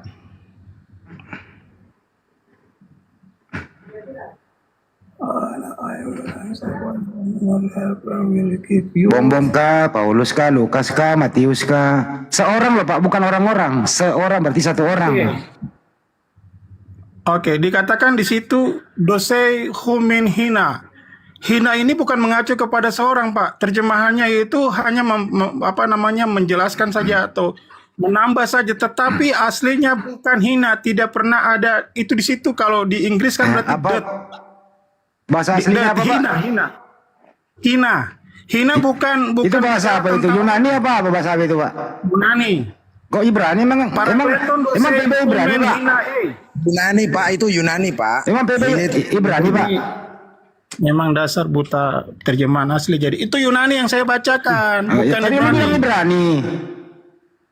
Nah, Ibrani itu menurut klaim dari teman-teman Muslim bahwa Yohanes pasal 16-13 itu haemet, kata haemet Ibrani itu mengacu kepada Ahmad. Itu yang saya Bukan ini, ntar dulu. Yohanes 14, 16, 17. Di situ ada kata seorang. Itu orang siapa itu? Silakan. orang dalam original teksnya itu bukan seorang. Hina berarti dia dead. Apa? Dia bukan orang. Oh, bukan orang. Terus apa, tuyul? Bukan orang. Berarti monyet. Jadi tulisan aslinya original teksnya bukan monyet. Anda yang otaknya mati. Ya terus kalau bukan orang apa? Itu parakleton dose humin hina. Ini kalau bukan orang apa, Hina Pak? itu dead. Hina itu dead. Dia bukan orang. Terus apa? Dia bukan orang, tapi mengacu kepada sesuatu yang akan dikirim, yaitu roh. Lalu dijelaskan dalam Yohanes pasal 16 ayat 13 bahwa dia adalah pneuma aletheas, itu roh kebenaran. Gitu. Itu ada di atas loh, memberikan kepadamu seorang penolong. Saya baca original teksnya. Oke. Original Itu teksnya Anda baca itu, ntar dulu. Original teksnya tidak ada kata orang. Original teks yang Anda dapat itu Yunaninya apa Ibrani, Bang? Ini Yunani. Yunani apa bahasa Yunaninya di sana, Bang? Makanya dengar, parakleton dose humin hina. Parakletos itu apa, Bang? Parakletos itu apa? Parakleton bukan parakletos. Parakleton itu Iya, adalah apa itu? bentuk daripada Roh Kudus. Kok ke Roh Kudus, Bang? Roh Kudus di bawah ada 3 roh, gimana, Bang, ini? Parakletos itu penolong. Iya. Penolong Parakletos itu penolong. Apa yang menolong, Pak? Sesudah Yesus apa yang menolong? Yohanes 16 ayat 13. Roh, Bang, pneuma. Bang, sesudah Yesus itu Intinya di sini siapa? saya tidak mau panjang lebar. Intinya di sini bahwa teman-teman Muslim mengklaim Yohanes 16 ayat 13 itu mengacu kepada Ahmad. Salah, itu roh Ya nggak apa-apa, kebenaran. nggak pernah kita ngomong gitu kok. Oh, Nandar bicara gitu terus Ya, baru Nandar saja sini saya- nggak ada, Nandar sini nggak ada. Bang Suma ada di sini dan tadi dia ngomong Nanti lah seperti kalau itu. ketemu Bang Nandar ya. Sekarang ini, jadi menurut Anda sesudah Yesus siapa, Bang? Gini aja, saya tidak mau panjang lebar. Iya, ini Intinya di juga nggak situ. panjang. Menurut Intinya Anda, yang saya dengar, menurut saya Anda dengar, sesudah Yesus siapa yang menggantikan Yesus? Silakan. Sesudah Yesus ada pengenapan, tetapi dia mengirim penolong itu mengacu kepada roh pneuma Roh ya. dan bukan manusia, bukan ya, oke. manusia. Baik. Kalau manusia bahasa Yunani-nya Ya, udah. itu saks. Berarti sesudah Yesus yang menggantikan Yesus adalah roh, betul ya? Ya, yang menggantikan Yesus adalah roh, tetapi menggantikan Ya. dalam konteks penolong. Dia soft inside Iya. in myself, misalnya contoh untuk diri saya. Dia Abang ini bukan kok diputar kemudian lagi sih? berharap. Ini katanya mau dipersingkat. Artinya di Tidak usah, Yohanes saya tidak perlu melebar 14, dengan Anda. 16, 17. Saya tidak perlu melebar dengan Anda. Intinya saya mau kasih tahu untuk Iya, teman-teman di sini. sesudah Yesus ada Bang Moto nih, ada Ali Ibrani nih. Itu Ali juga nih, dengerin bukan dulu. tentang Ahmad, titik. Iya. Kalau mau nanti tentang saya dan dengerin. explain. dengerin Pak Cek, dengerin Jadi sesudah, kabur dia. Kok kabur sih? Jadi menurut dia di situ bukan orang, tapi roh. Jadi kesimpulannya adalah sesudah Yesus yang menggantikan, meneruskan ajaran Yesus adalah roh. Selesai. Jadi bukan Paulus, bukan Lukas, karena Paulus bukan roh, kan gitu. Itu aja sih, sederhana kok. Karena dia menghindari kata seorang, kan begitu. Itu aja, Bang Dewa, selesai kan? Baik, siap. Terima kasih banyak Bang Andi. Sebenarnya Dewa pengen ngeberesin juga ya kan. Tapi ya Dewa kasih kesempatan dulu lah pada abang tercinta kita ini. Ini kita pengen tahu juga dari Bang Kuriosmoto ya. Assalamualaikum Bang Kuriosmoto. Waalaikumsalam Bang Dewa, Bang Handi, semuanya. Waalaikumsalam. Alhamdulillahirrahmanirrahim. Oh tapi Bang Datuk duluan datang ini ya. Silakan Bang Datuk dulu. Gimana Bang Datuk? Assalamualaikum warahmatullahi wabarakatuh. Sehat-sehat. Waalaikumsalam. Izin, saya nggak mau sama Guru Nazuman itu. Kebetulan beliau lagi ini. Ini Bang Handi, semuanya Bang Dewa, Bang Samudra. Kami kan disumbarkan ada dapat musibah. Jadi bencana alam di Sumbar. Dan tadi saya kalau koordinasi dengan Ustadz Alif, kami ingin menyumbangkan sedikit dana untuk yang kena musibah ini. Jadi saya minta koordinasi dengan ketua cara-caranya gimana ini. Saya minta pendapat dari Bang Andi nih sama Bang Dewa ini. Gimana caranya Bang Dewa, Bang Andi? Apa itu bang? Kami kan di Sumbar kan dapat bencana Bang Andi, musibah. Bencana longsor Bang Andi. Yang ada ini ada pemerintah di sana bang. Terus ada BPD. Iya udah betul ada. Nah kami ingin melakukan gerakan sedikit Bang Andi. Gerakan ini sebagai apa namanya dari DPWAP Sumbar untuk melakukan penggalangan dana Bang Andi. Saya sebagai humas daripada DPWAP Sumbar Bang Andi untuk mencoba untuk melakukan penggalangan dana. Itu Bang Andi, izin Bang Andi. Minta pendapat Ya saya, buka Bang Andi. Komal, Api Sumbar buka Komal kan gitu ya. Iya. Nanti di sana kita apa ya, memberikan statement, buka videonya, apa-apa yang dibutuhkan kan gitu bang. Oke siap. Kasih Bang Andi, itu aja. Jadi saya udah koordinasi dengan rekan tadi. Kita buka di Api Sumbar aja Bang Andi, atau di Api mana? Di Api Sumbar aja. Iya, Api Sumbar aja. Oke siap. Api Sumbar dikoordinasikan dulu ya sama Api Pusat. Korbannya seperti apa? Kan ada Bang Sondi kan gitu. Iya. Nah, kemudian nanti malam kita jadwalkan. Terus kita di sana diskusi lintas sama agama atau kajian. Ya baru ada interval waktu ya kita selingi seperti itu. Buka video gitu ya. Terus ke arah objek mana yang akan kita tuju. Iya betul. Gitu. Oke siap. Seperti kemarin Sulawesi Selatan kan butuh objeknya sudah ada dan apa yang diperlukan berupa obat-obatan dan seterusnya kan gitu. Itu bang. Oke siap. Terima kasih Bang Andi atas ini ya sarannya. Biar saya koordinasikan dengan rekan-rekan dulu Bang Andi. Dengan ketua Api Sumbar. Baik, siap Pak Datuk. Nanti Pak Datuk koordinasi juga aja, telepon aja sama Bang Juma ya. Oke siap. Bang Jumanya telepon. Oke. Nomornya ada Bang Juma atau enggak yang lain pasti ada lah. Belum ada sama saya. Nanti Dan kalau begini Pak, kalau bersifat dana gitu ya harus ke rekening yayasan. Iya betul. Harus yayasan gitu supaya bisa dikontrol gitu, penggunaannya. Dan nanti habis itu juga nanti kita laporkan penggunaannya seperti apa kepada audiens gitu, transparan gitu ya. Itu sih intinya. Oke siap. Oke, makasih Bang Andi ya, Bang Dewa ya. Sarannya saya koordinasi dulu sama rekan yang ada di Sumbar. Oke Bang Andi, Assalamualaikum warahmatullahi wabarakatuh. Waalaikumsalam warahmatullahi wabarakatuh. Tinggal dikondisikan aja gampang, insya Allah bisa itu nanti malam atau kapan. Baik, kita kembali ke tank top lagi. Kita kembali ke laptop. Di sini ada Bang Moto ya. Beliau pintar dalam bahasa Yunani. Kita pengen tahu mengenai soal Parakletos itu siapa.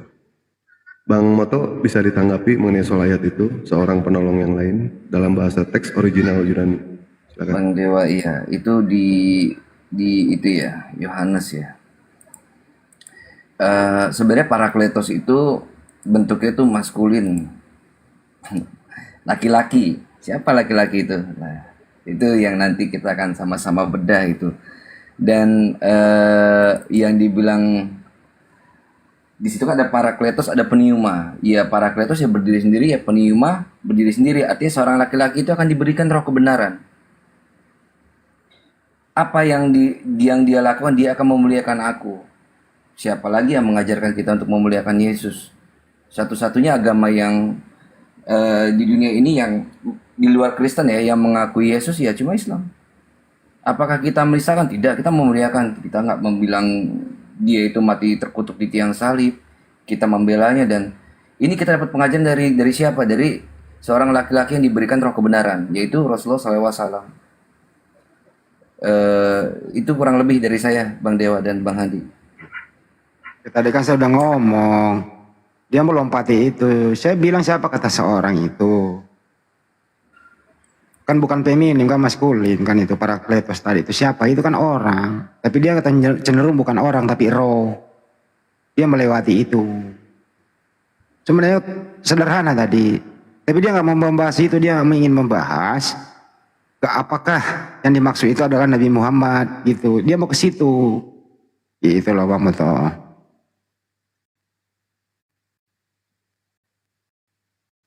Bang Andi siap, mantap, Masya Allah.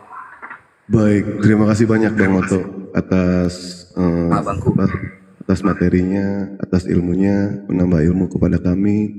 Terima kasih banyak ya.